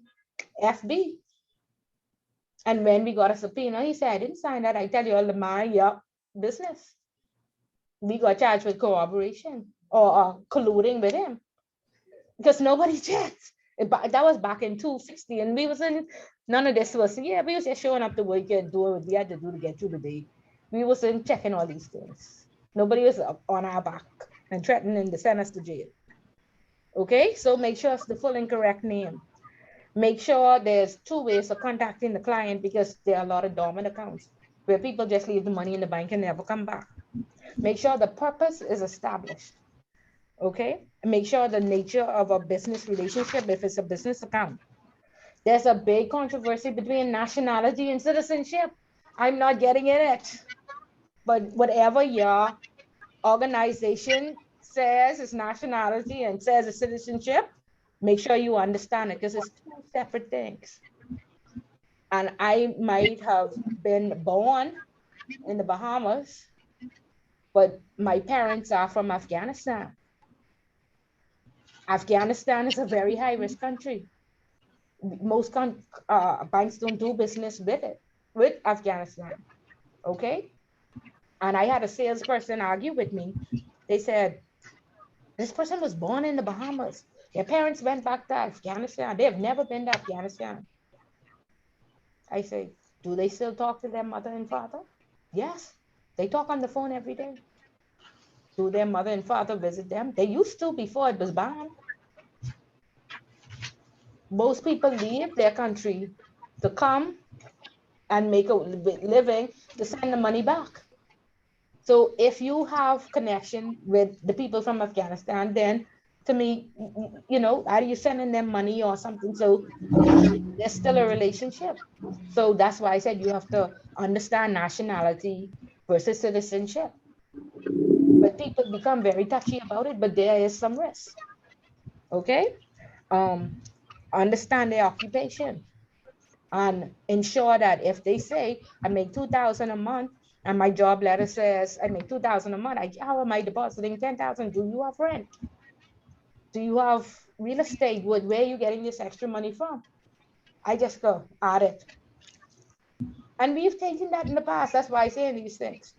We have central bankers come in and open up a file, everything was in Mandarin. It has to be in English. My last employer told me, oh, Miss Bullet, you gotta go learn Spanish. I said, what about the French customers? What about the Mandarin customers? I said, I'm compliant. Central bank requires everything to be in English. I require everything to be in English. You could use Google Translate, but I dealing with memo and arts and pages and pages and pages. Don't take it on. Let the professionals try and translate it to make sure you have a good translation. Okay. Another thing is a lot of these documents that come in, they come in online. You don't get the originals. So there's something called apostille, where we don't do a lot of business with Dubai. And so we want you to go to Dubai's courts and let them sign that this is a true and correct document. There's a lot of fraud in Dubai. And so Dubai tells you, accept it at your own risk. The Supreme Court takes 3 months to certify it, but that's the only way. Okay, if it comes from the US, and it's a Spanish speaking person, make sure the certification is in English. Like say Rodney Munker, it has to be in English. So you could contact Rodney Munker and read his identification card number. Make sure all that information is there. A lot of times we just accept it and it's not there, it's not in English. And I think I told you all last week, we had a file where this person was in jail. It was on file, a picture of him going to jail in handcuffs with the whole story, but it was in Spanish. On file. Okay, so we have to be careful with stuff like that. So make sure it's translated. Okay, make sure signatures, telephone numbers, ensure that everything is legible. A lot of times we get passport copies that are not legible. We have a scanning system, and I realized that when we scan in black and white. And when we try to make the FIU came the other day, they wanted to arrest somebody. When we tried to print their passport copy, we had scanned it in black and white. So just a tip, scan in color, and when you print, it comes out in color. If you scan in black and white, when you print, it comes out distorted. Okay, so there are a lot of tips, and these are some of the things that the central bank talked about that they had around identification. Again, the whole point of getting all this information is if you have to show up in court one day, you have legible documents to prove that I did what I was supposed to do. I properly identified this person, I got their KYC, I carried out proper due diligence, and then you were okay. But a lot of times we don't get the proper information. And then the laws changed to say that, it must be a natural person. Before, we used to get, for company accounts, we used to get shareholders registry that said owned by Bullet and Co. What Bullet and Co? Bullet and Bin Laden. But if we don't get a shareholders agreement, we don't know, right? So we had to do a whole project where we ensured that we got a nominee agreement between the company and who are the exact shareholders, the natural person. Okay. Then again, if it's a corporate client, you want the certificate of incorporation, the memorandums and articles. And again, a lot of these come in Spanish, French, different language. please get them in English, because you can't give that to the regulator. And if it comes in another language and you don't speak it, we had people who spoke Spanish but didn't know how to read it. So all sorts of stuff, Miss So, Bullet. I have a lot of horror stories. so listening, this seems to be a lot of what they do at AG and RGD when it comes to the nonprofits. Okay, what Before are the they get their HG for? pardon? What does it stand for? What do you? No, I didn't say HD. I said a nonprofit company is Uh-huh. um like before they are able to get their certificate of incorporation or their licenses, certain features should be in their memorandum of association and their articles of memorandum, which they ask for, like affidavits and the statutory declaration, along with that due diligence, income and audit requirements, and their objectives of the company, um, their liability is, which should be unlimited, and then stuff like their first director, and then how many directors they should have, which should be no less than three. A lot of different stuff like that that they require before persons can be issued. And when they don't have them, they send it back to RGD. Then RGD then in turn dialogues with What is these other persons, RGD? the registry, Oh, okay. registrar general. Okay. Yeah. Yeah. And so, like you say, a lot of times persons are in a rush to receive money and they want these accounts open right away. And so, like you say, there are certain requirements that have to be met. As a compliance officer, you must know those requirements. Like you said, the 3 directors and what have you. So you should know what to look for. So if it's in Spanish, that'll be difficult to figure out, right? Or in French or in Mandarin. So that's why I say it's important. And then there are certain things that you should know. How many directors are required? What are the requirements? There's an account called a SAC account, a segregated account, where you get a license, but if you want to go and open an account, there's a special license that you pay an extra $100 for. And it took me like 3 years to tell the people that you have to go and get that license, or we have to close out these accounts. And they just wouldn't work with me until central bank came in and gave us a fine for having those accounts open without that SAC license, that separate license. So you have to know what the law says and what the requirements are. Okay, and so very good point, Sawyer, because a lot of times they come in and they give you 50 pages to open this account. This bullet, I need this open now. The people in a hurry, this blah, blah, blah. Don't be rushed. Don't be, and this is why compliance is independent of the bank. Don't be rushed. Don't be intimidated. So you said it right there in the chair. We have a standard SLA time of 48 hours to give you a response. Our response in 48 hours will sometimes be that 10 other people will be for you. Okay, because these things are important. What you will find is after you open that account is blood to get them to send you an update. You have to literally go give a pound of flesh or blood for them to give you an updated passport, updated memo and ask up somebody's passport. Once, because I normally deal with high net worth individuals, people who open accounts for $1 million and more. And trust me, it's very difficult to get the first set of documents for you from them. And then you open the account and central bank says you have 30 days to update and have everything, or you have to close the account. Now, it's very competitive for account opening. So nobody's going to close the account and everybody want the account open fast. But you could miss very pertinent details and end up in trouble and end up with a lot of stuff missing. And now you've created a whole department. Somebody now has to track and call these people and say, this passport has been outstanding 30 days. This passport has been outstanding, this memo and articles did not have 3 directors. We need you to update it. And it's a horrendous process. So typically what should happen is there are the salespeople that deal directly with the clients. They are the preparers. Then there is a verification department that checks. And once they verify that everything is in place and will track everything that's not in place, then it goes to compliance. What is happening in most institutions is they don't want to have that verification department. It goes from sales Who is anxious because the only way I get paid is if I open this account. I don't get a salary. I only work on commission. And so I need you to be able to open this account today so I can get paid, because I don't want to miss this pay period. Or it's Christmas or school fee times. I need to get paid, Miss Bullet. I need to get paid. You have to open this account today. And half of the things missing. And that organization did not have that verification department, so it was compliance. And every time there's a default or somebody not in place, something new comes on stream, it goes to compliance. What is happening is compliance is now becoming operational, and it shouldn't be. It should be completely independent of the business, or else you have the checker checking the checker.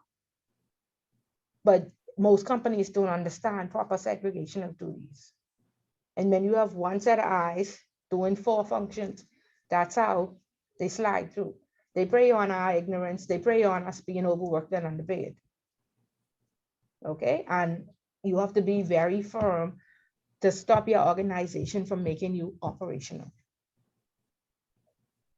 because you are essentially the checker. So you can't be the preparer, the verifier, and the checker. And that's what is happening now, and that's why so much fraud is occurring.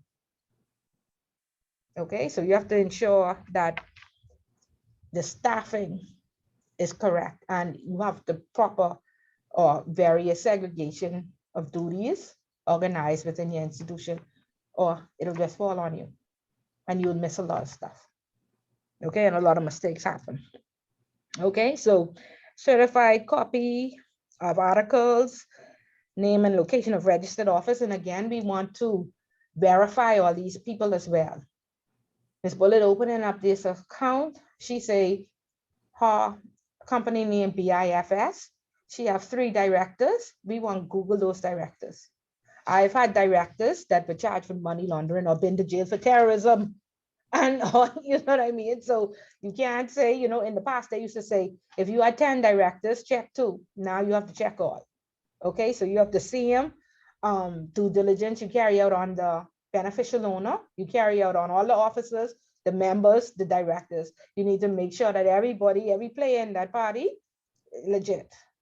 Because there are a lot of people who have horror stories out there.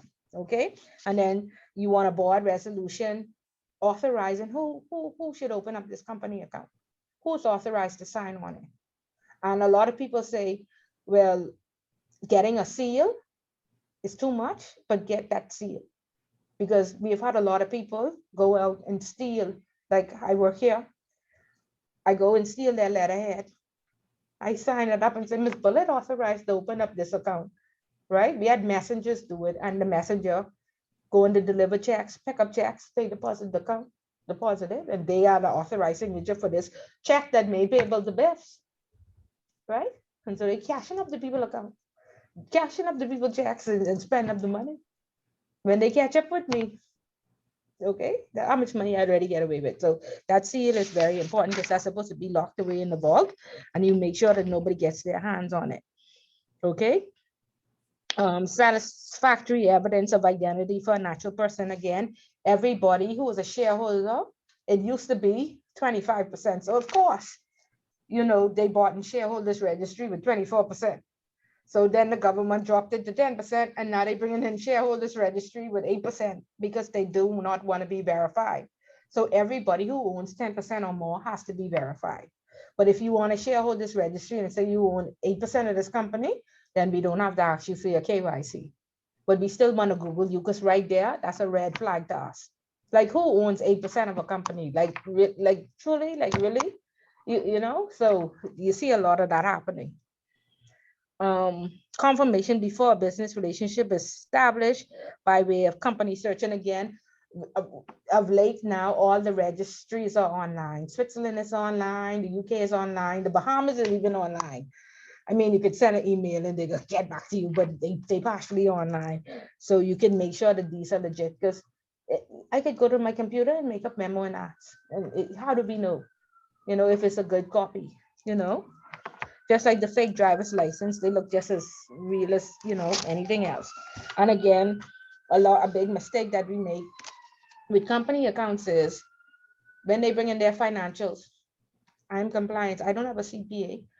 Do you know how to read the financials? Do you know how to read the balance sheet? Can you tell if this company is profitable? When you see net 50 and if you see their receivables are, they have $4 million in receivables, you know that means they having a difficulty collecting money. Okay, but Miss Bullet, don't take that on. I want a CPA to sign off on that because I've had many horror stories come back and say, this company wasn't even profitable. How you open up this account? So I send every institution have an account or finance department, arrange with somebody in there to validate those financials. Before we just take the money. Oh yeah, they bring in the financials. Oh, it said they make $1 million. Or open that account. We don't corroborate the information that we receive. We don't match it to they making $1 million a year, but they say they have deposit 5 million. We pick that up. Okay, so make sure the information you get makes sense. Okay, and it's within the transactional level of the business and the deposit level. Okay, if they say they are operational, again, when you see accounts very operational, we put them as high risk because the number of transfers going to the account. So there are various things that make you high risk. Okay, make sure you know where the source of funds are coming from.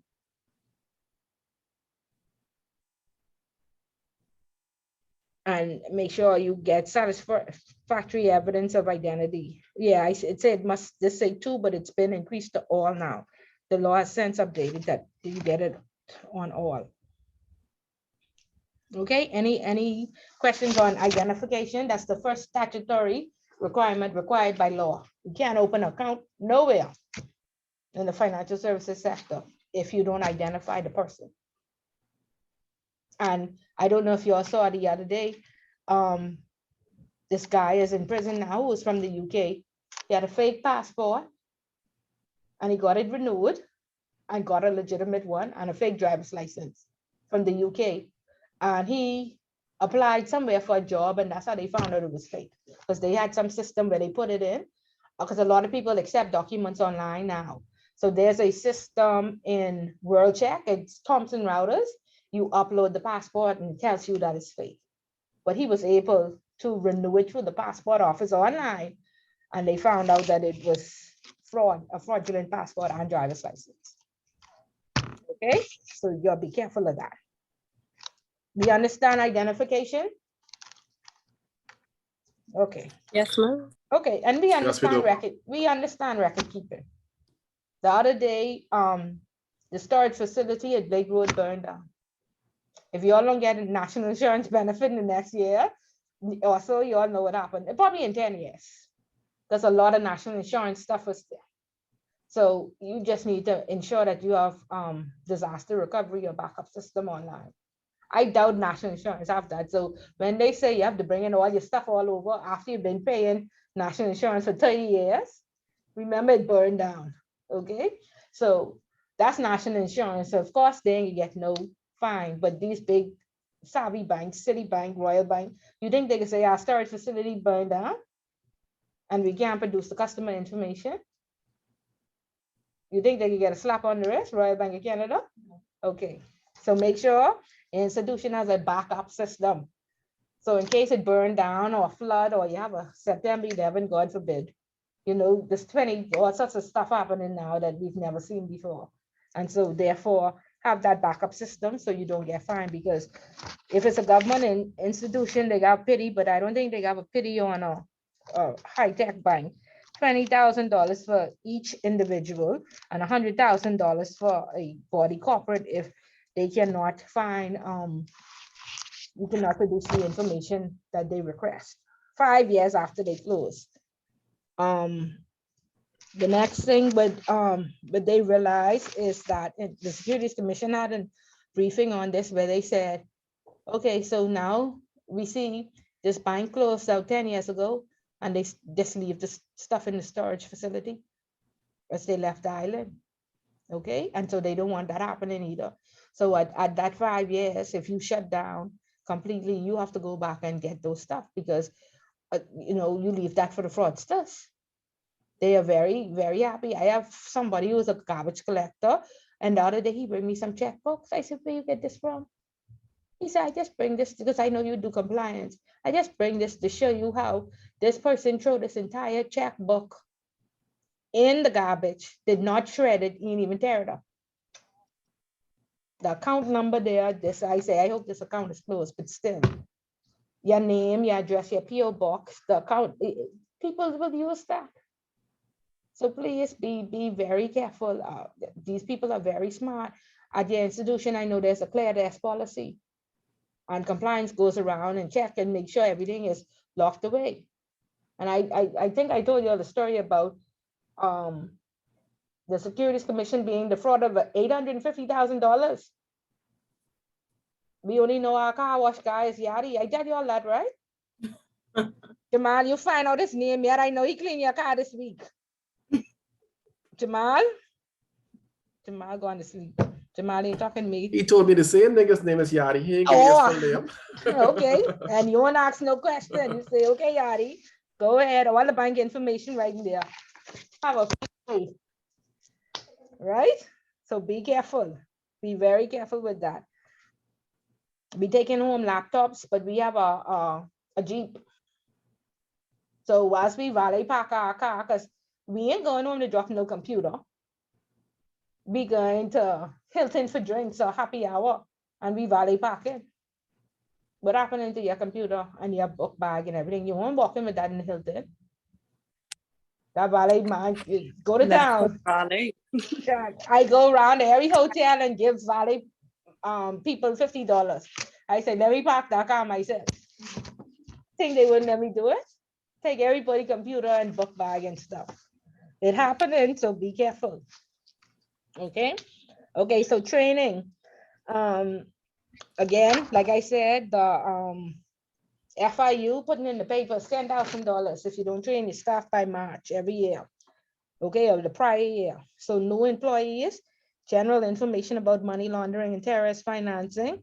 Within the first month of employment, the process for reporting a suspicious transaction to the MLRO, along with written policies and procedures and how to report it. What is legal, what isn't legal, and what's the requirement for the report. Employees dealing directly with the public, training should be focused on issues that may give rise to suspicion and the procedure to adopt when a transaction is deemed suspicious. And I think I told you all the story about when we get to intermediate, we normally select a topic, one of the money laundering crimes. And one year I selected human trafficking. I told you all how I selected that. No?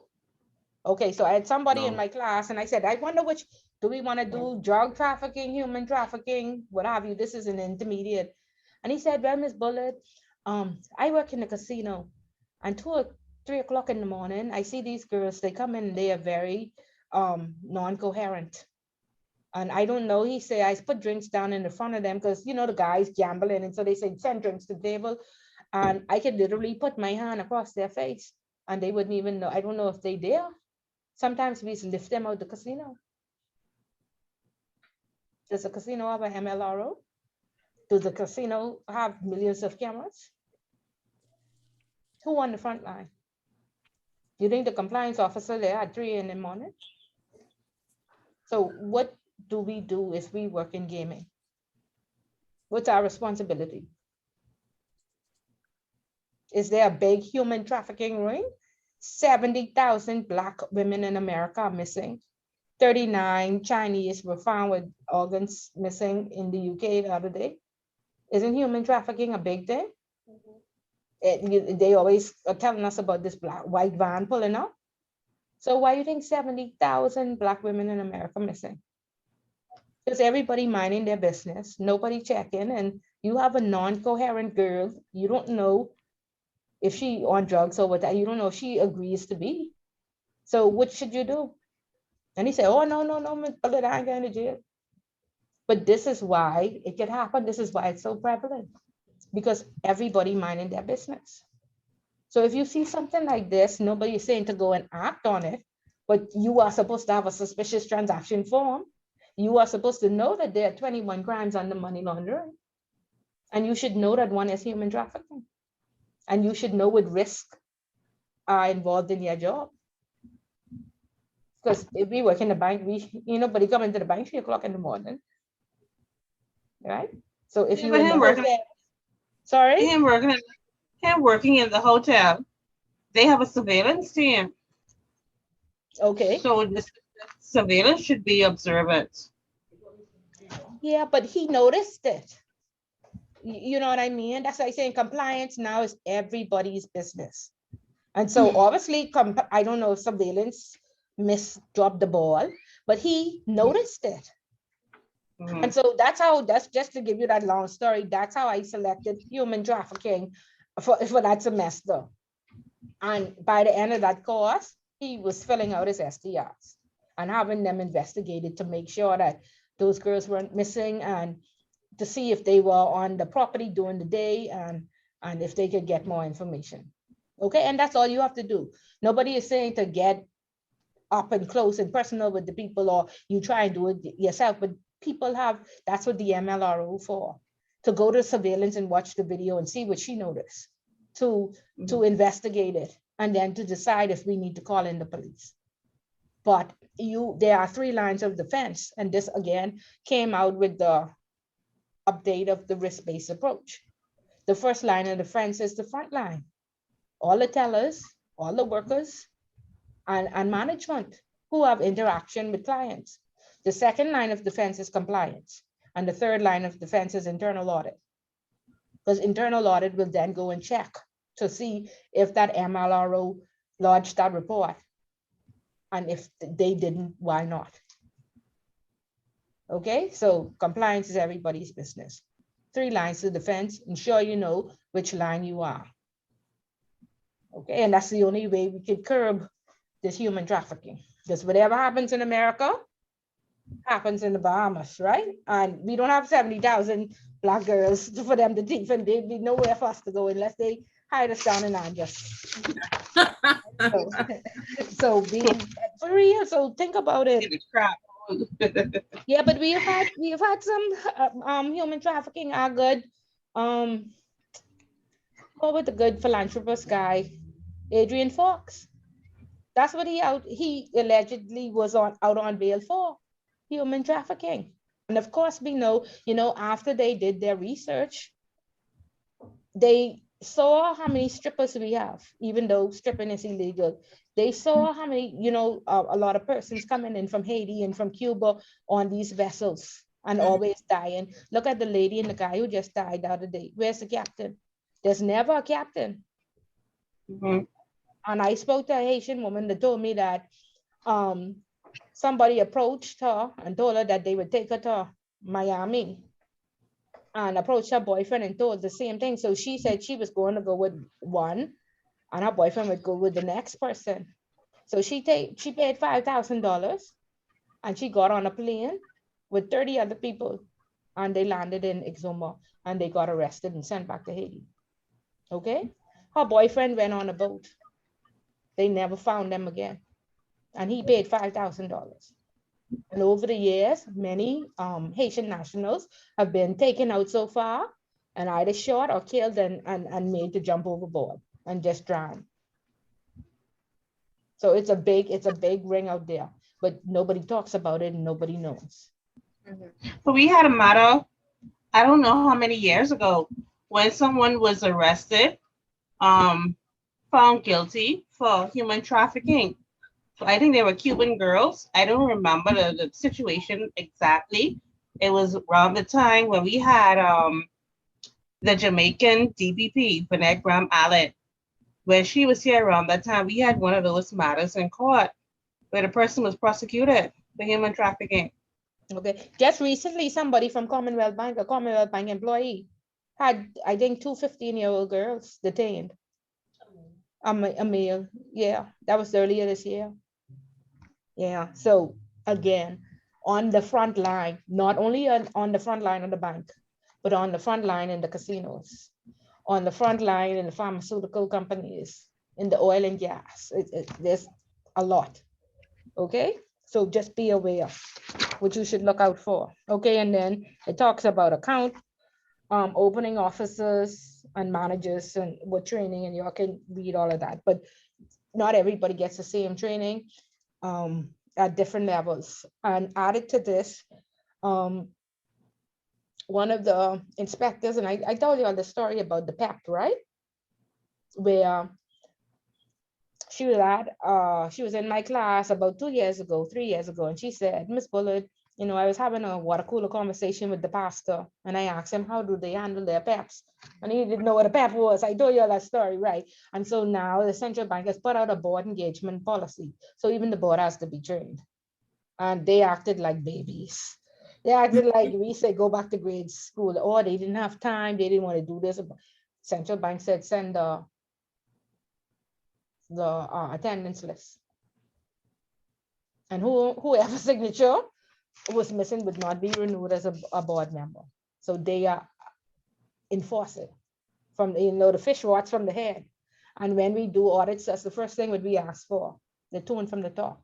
We have a meeting with management to see if they support AML trainings, if they understand the risk involved in the institution. And so no longer can you just sit up on the board and be the pastor and pray. You have to understand that you work in the financial services industry and what your responsibility is. Okay, you have to have proper training. Okay, monitoring. Again, when you open up this account, we brought all our identification. We did our due diligence. We do all our Google searches and we open up this account. After that account is open, then we risk rate it, high, medium, or low. Some institutions just do medium or low, or high or low. It depends on the institution. And depending on how they are risk rated, that's how often you do a review. So that's when you check the transactions. I told you Brave Davis son-in-law, his new son-in-law, got married about 3 years ago. Low risk with us. When we call him on the phone on the monitoring, hey, how you doing? We just want to get an update, any substantial changes, any change in jobs, any relations to PEPs, whatever. Oh yeah, I married Brave Davis's daughter. Oh, congratulations, blah, blah, blah, blah, blah, whatever. What does that mean? His risk changed. Yeah, so even though he had an account with us for 10 years, always low risk, now that he is married, he is now a PEP. Okay, and so we had to update his risk rating and now review him annually. Okay, so that's the point of monitoring, because things change.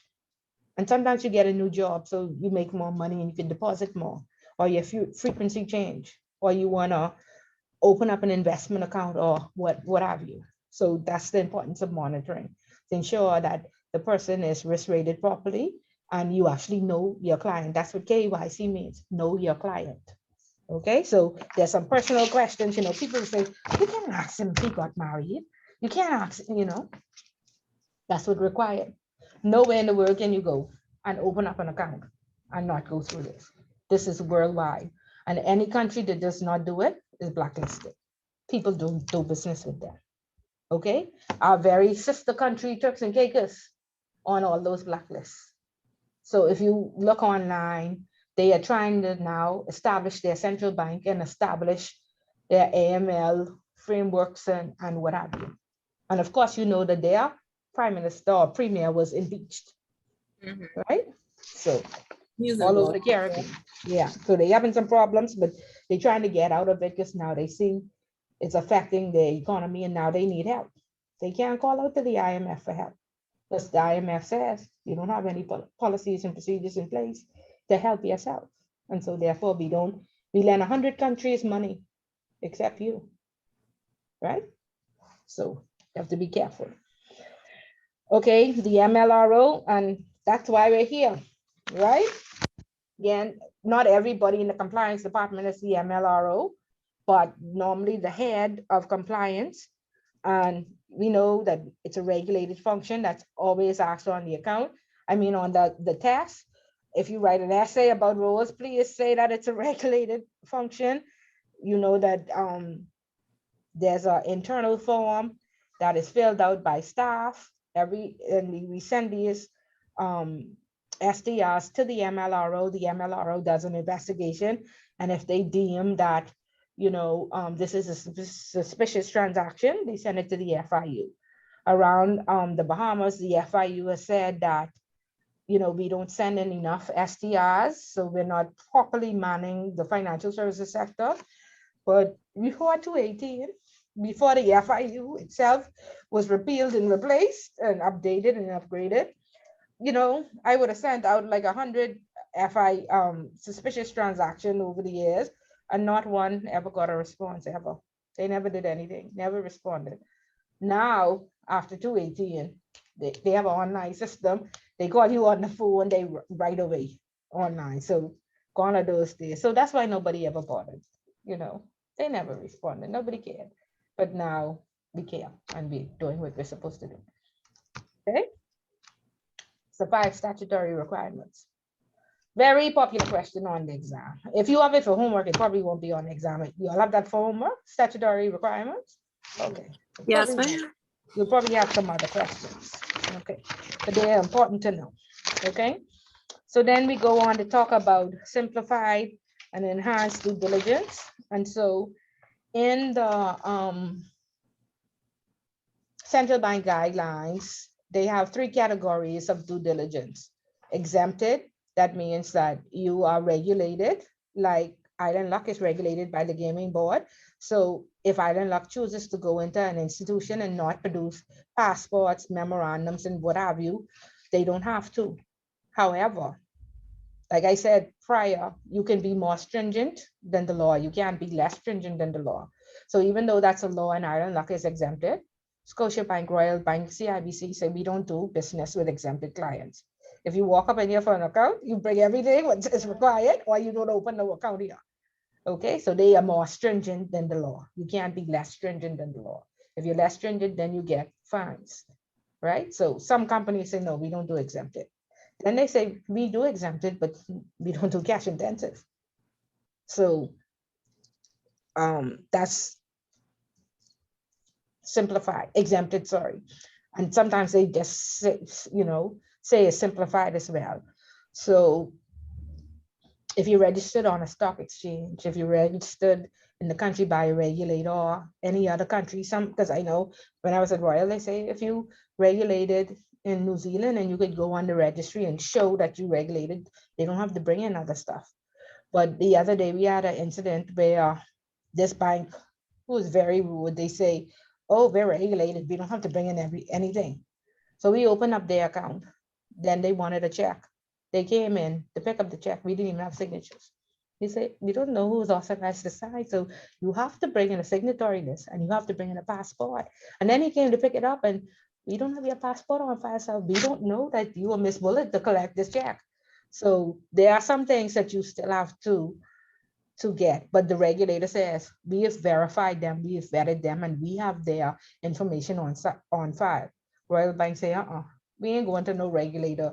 We don't know what type of records they keep in, if they proper, if you know what I mean. So we want it ourselves.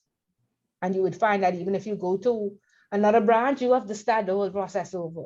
Like they don't have it scanned up in the system that they can see. No, they want you to bring this passport, this national insurance, proof of address all over again. So it's just, I guess, as things get moved more to online, they'll ease doing business, hopefully. Okay, so that's exempted. And then simplified. Simplified is normally when we risk rate a client and they're risk rated as medium or low. We could just get 2 forms of address. Sorry, not 2 forms of address. 2 forms of communication, email and telephone number, passport, or what have you. So a relaxed due diligence we carry out. We just do word check and check to make sure that you've never been to jail, print that out on file, and normally we could just go and open that account once you have all other documentation. If you are rated high risk, then enhanced due diligence has to be carried out on your account. And this is what a lot of people don't understand. So we say risk rating, risk appetite, RBA, they don't know what we mean. So you have to understand what enhanced due diligence is. And this is one, or like another popular question, like compare and contrast enhanced versus simplified. So enhanced is for medium and low. I will let the compliance officer approve your account. If you're high risk, I will let a AML committee approve your account or the board. If you are high risk, I will label you as high risk. If you are high risk, I will monitor you annually. So those are the controls that are put in place for high risk accounts. But a lot of times people don't know how to explain it. So if you are high risk, compliance signs off on all your transactions. If you are medium or low, 2A signatories could sign off on it, you know? So there is just more monitoring when it comes to high risk. In terms of fees to open an account is $250 a fee just for your application. $1,500 for your high risk application, because we are going to pay for something called a proximal report that deals with the police going into your country and doing an investigative report on you. That's $1,500. So that's how you document the difference between simplified versus enhanced. Okay, and of course we know under enhanced falls all PEPs, right? And so you go to your company and make sure that your PEPs, because I was at a company too where the PEPs weren't categorized properly. We had the government of St. Lucia, we had the government of Angola, and some other government, but our risk appetite had said we don't have an appetite for PEPs. So who's signing on these government accounts? Not the Minister of Finance. Once you have government accounts, that means you have PEPs, right? Royal Bankers do all the government lending and salaries. They have a PEP account, right? And so they'd say, we do the government already. We are not going to take on any other governments because we don't want to overall be high risk, right? So who is a PEP? The NEMP, the head of the defense force, the head of the police force, anybody with influence in a country, okay? And not only that person, their wife, their children, a close associate. If you know Miss Bullitt is hang out with Perry Christie every Friday, Miss Bullitt is a PEP, okay? Because more than likely he will launder money through me. And again, they're not just coming up with this, but around the world, like I said, many prime ministers and presidents have been impeached all over, gone to jail, okay? And so that's why there's so much risk and so much controls surrounding PEPs. And the book tells you, this is right from Central Bank, everybody who's close. There was a question in ICA on describe a PEP, and that was worth 100 points, and it had to be 3,500 words. So of course, everybody went directly to Central Bank and copied what they said, but that was insufficient to get full points. The thing about a PEP is around the world, there are different definitions of a PEP. So Mexico's definition of a PEP is more stringent than the UK. So if you work in the international sector, you can't just say, but this is the Bahamas. Mexico says every civil servant is a PEP. Russia says every civil servant is a PEP. So what do? If you open up an account for a Mexican civil servant, Mexico could send you a subpoena, right? So you best, if you don't want overall your business to be completely high risk because you have so many Mexican civil servants, then you better make some documentation that you are aware that this in Mexico, had this account been in Mexico, this person would have been considered a PEP, because you have to respect the laws of the land or you could go to jail as well. So you may not carry out full due diligence on that person because you say, however, in the Bahamas, it's not a PEP, but in Mexico, they are. So you make some notation. So you do some extra review to satisfy the regulators should Mexico ever come in and send a subpoena or whatever, that you are at least aware of their definition as well. And that's what the premise of that question was. And that's how you got 3,500 words, because you would know different countries have different definitions. So if you deal in the offshore world, you would need to look at the laws of that country to ensure that you just understand them or you know them. So when you're questioned, the awareness is there. Because most of the time it's just the awareness that you know what risk you're dealing with. Okay? Clear as mud? Yes, ma'am. Okay. You all be able to retain any of this? Yes, ma'am. It ain't too overwhelming. No? No. Okay. Okay, I just check in. Y'all give me some feedback. Talk back to me. I finished. Let me know how y'all feel. That's chapter 5 and 6. We only have 7 and 8 left, and that's it.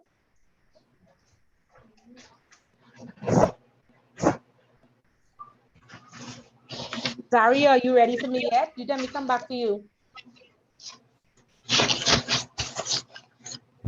No, ma'am.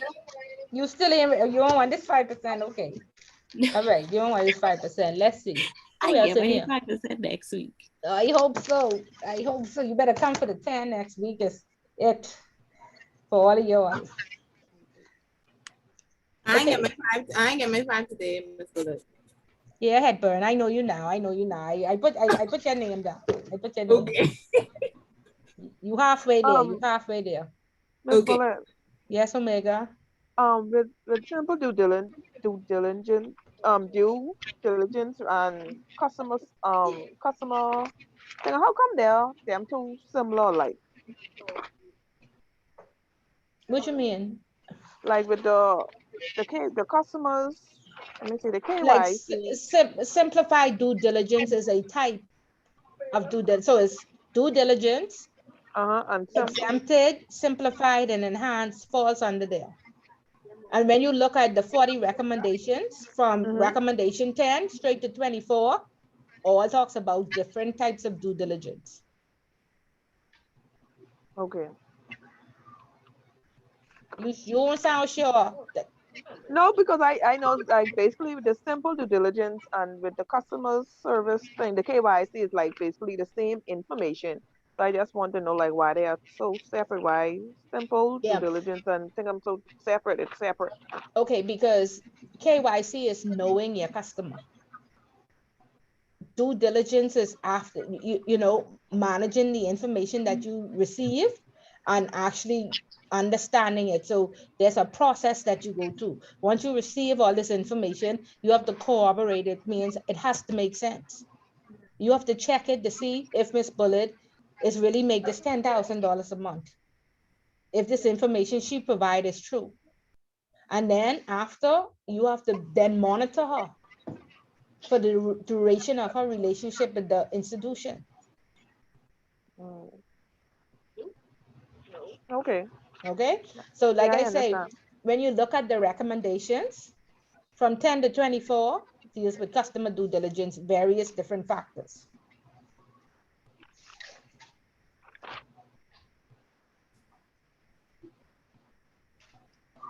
That's like KYC. She give you her name, and then in due diligence, you'll have to make sure research and confirm that she is who she says she is. Correct. And the information she provided is true and correct, because there's a lot of fraudulent. You actually out there looking for fraud. Okay, because a stamp in the bank, once you photocopy somebody's passport, you stamp that say certified. I saw a true and correct copy. That's what you say, right? So you doing your balances and checks, and those balances and checks help you to know the client, to know if the client is honest, to know if this is fraud, and to build a relationship. So we doing relationship banking now, or relationship management. So KYC, know your client. Customer due diligence, corroborate the information that the client gives you. Verify that it's true. See, this the Bahamas. I don't know if a lot of y'all even had experiences with fraud. I have one pending now. Okay, but like I tell you all, the closest my teller of the year was the person who stole $80,000 from a blind man. Okay, the closest person to me over the years always was the one who was the best, the teller of the year, or somebody I believed in. They was the person who was stealing. No, none of them going to jail. Because like I tell you, Royal Bank does not, the reputational risk.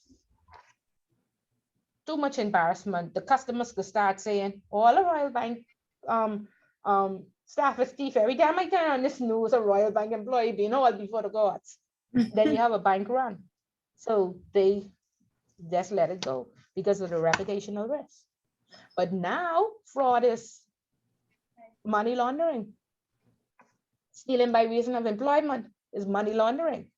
So that's what I was telling the other class. It's going to be interesting to see if Royal Bank or all these other banks can protect themselves against the reputational risk when these people getting charged with money laundering, because no longer Royal Bank have to show up the court. The Attorney General office, I would think Sawyer have to push that money laundering charge, and they ain't gonna let that drop because internationally we are being watched to say we must be law-abiding citizens. Only before 2017, nobody had gone to jail for money laundering. And only after these laws were being updated, the Attorney General come on the news and say, well, we have prosecuted 84 people. 84 people in the Bahamas, that's it? Because money laundering wasn't a predicate crime. You got fraud, which was the lesser crime. You got drug trafficking. You get drug trafficking and money laundering, you go into jail. And if you listen to the news now, sorry, go ahead. Is that this elderly lady? Is she from your bank? She is. I think she have a matter going on now. Yes, where they found out. Wow. Yeah, and she done been retired. She done been retired so much years. Where they did, and you know what? So I don't even say this anymore because somebody was in my class and they fly off the roof when I say this.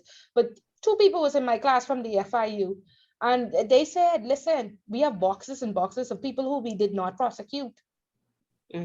We going through them boxes."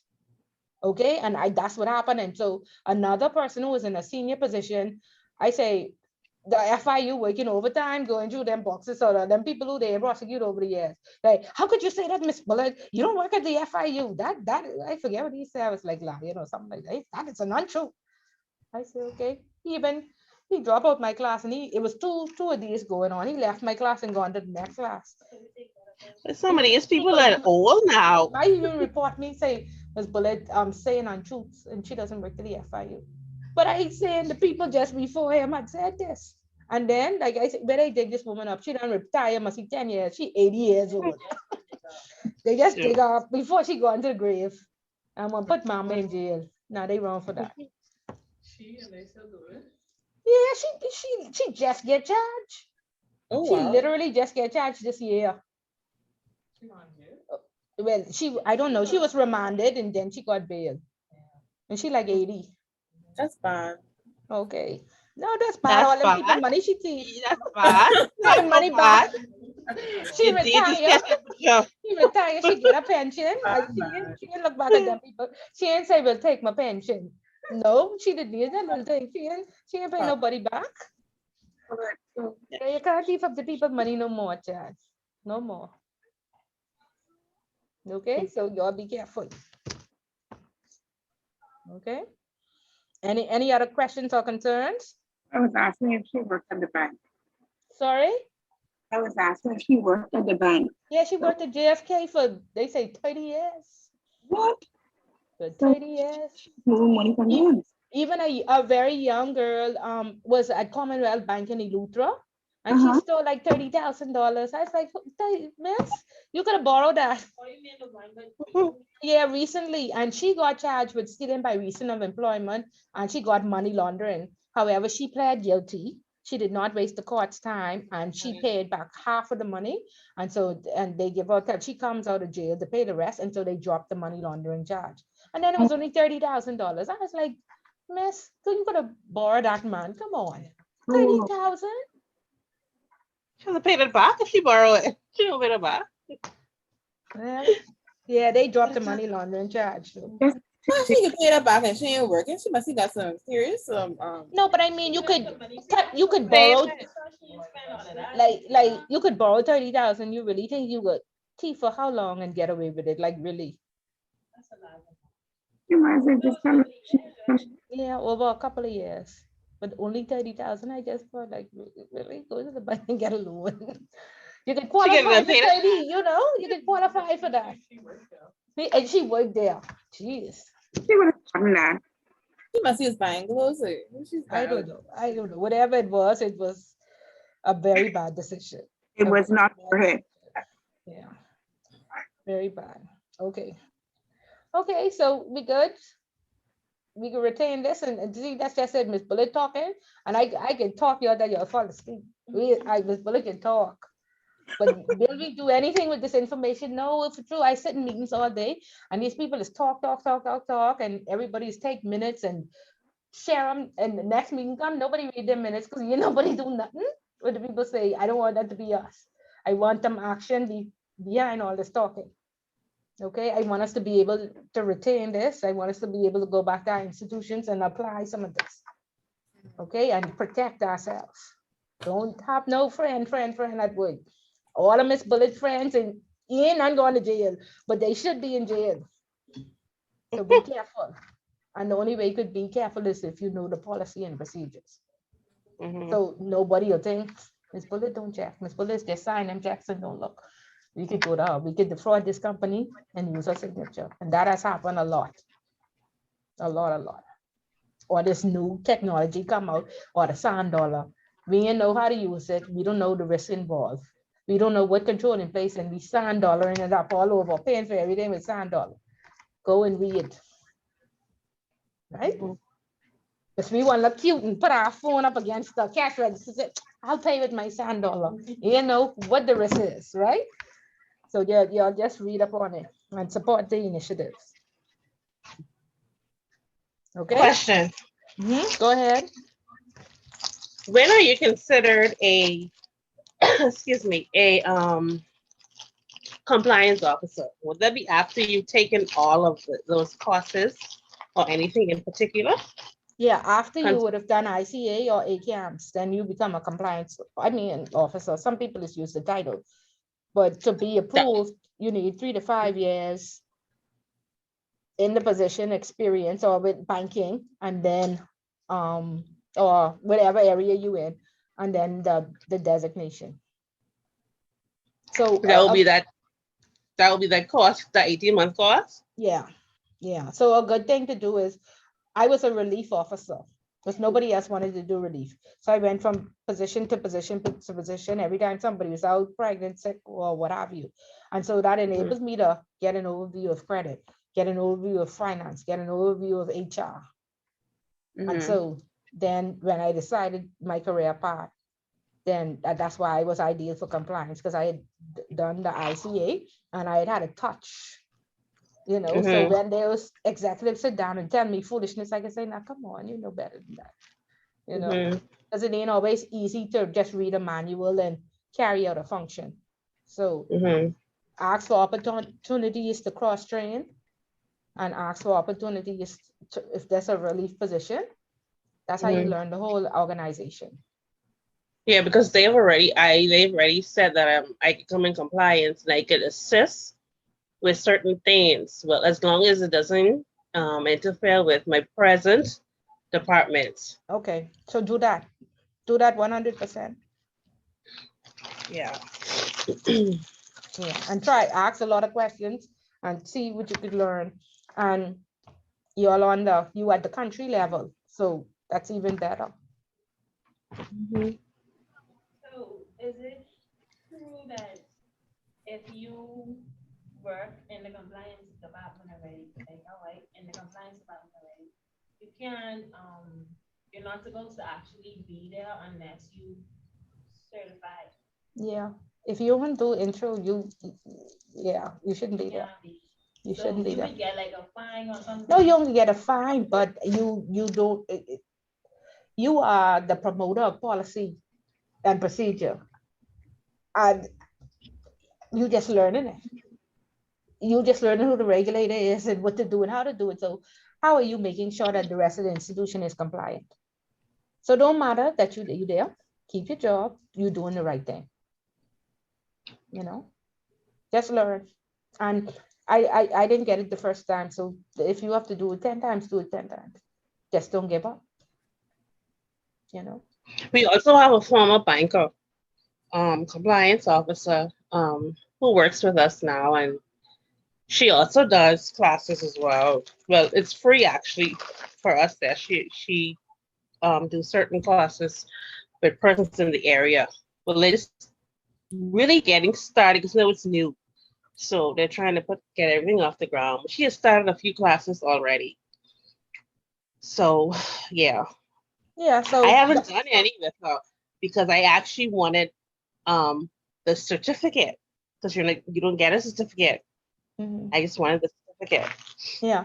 Okay, but knowledge is power, and it's so vast. There's so many different things that you will learn and then truly understand. So, go ahead, go to those classes. I mean, you'll get the certificate from here, but she may teach you something different or a different way. And if she works with your organization, she's going to teach you how your organization does it, which is beneficial to you. Mm-hmm. Yeah, so knowledge always go.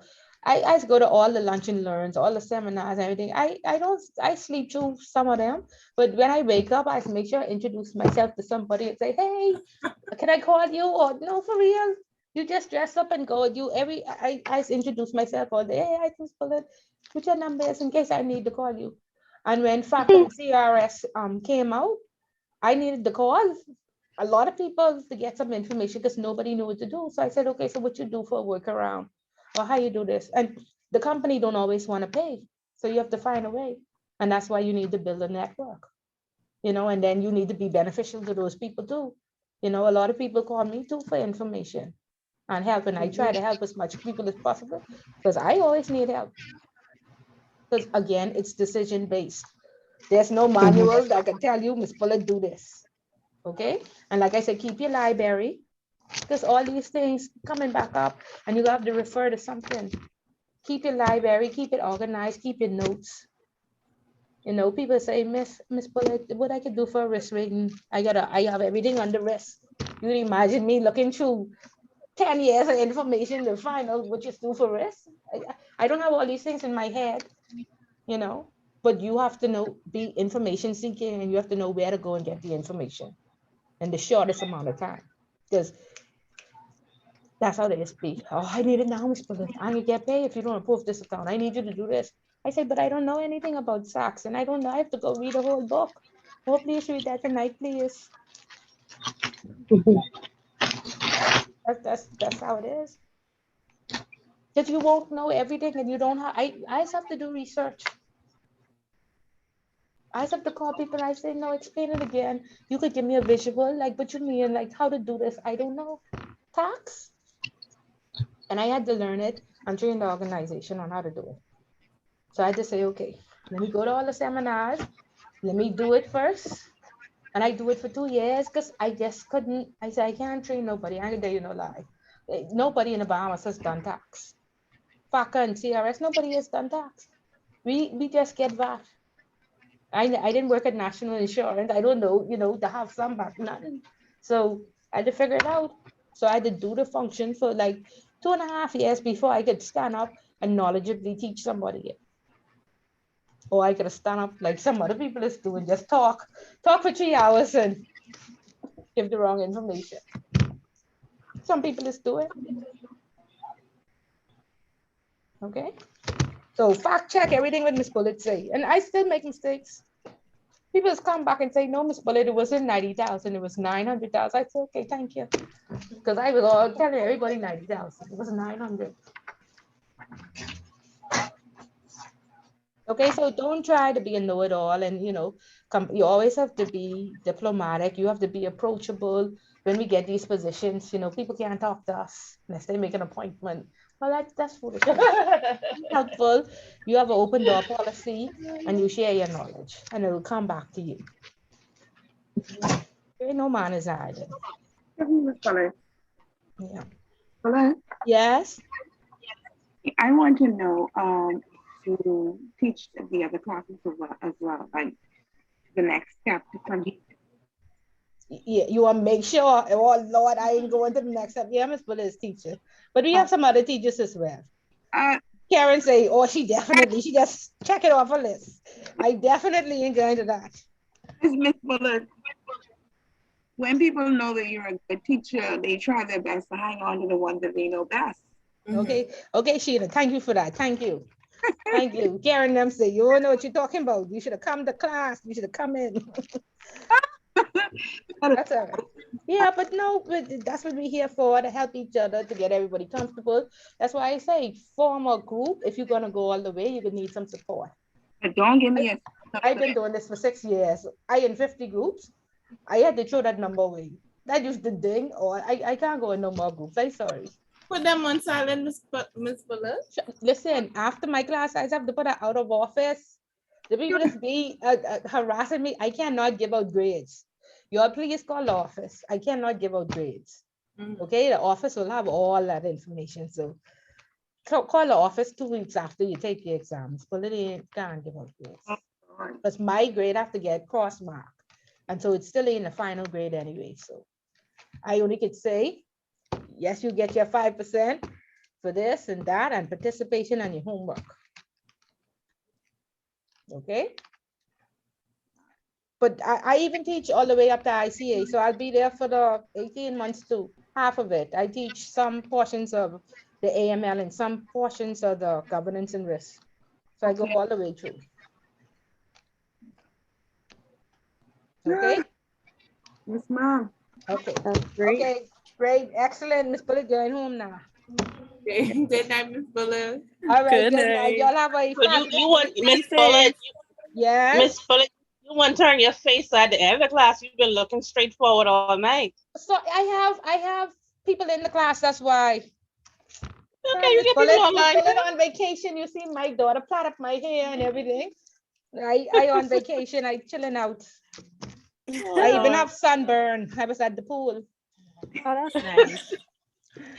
Yeah. Okay. So Good night. okay. Good Good night. Y'all have a night. great Good week. night, all. Enjoy your weekend. All You right. too. Take care. Okay, you too.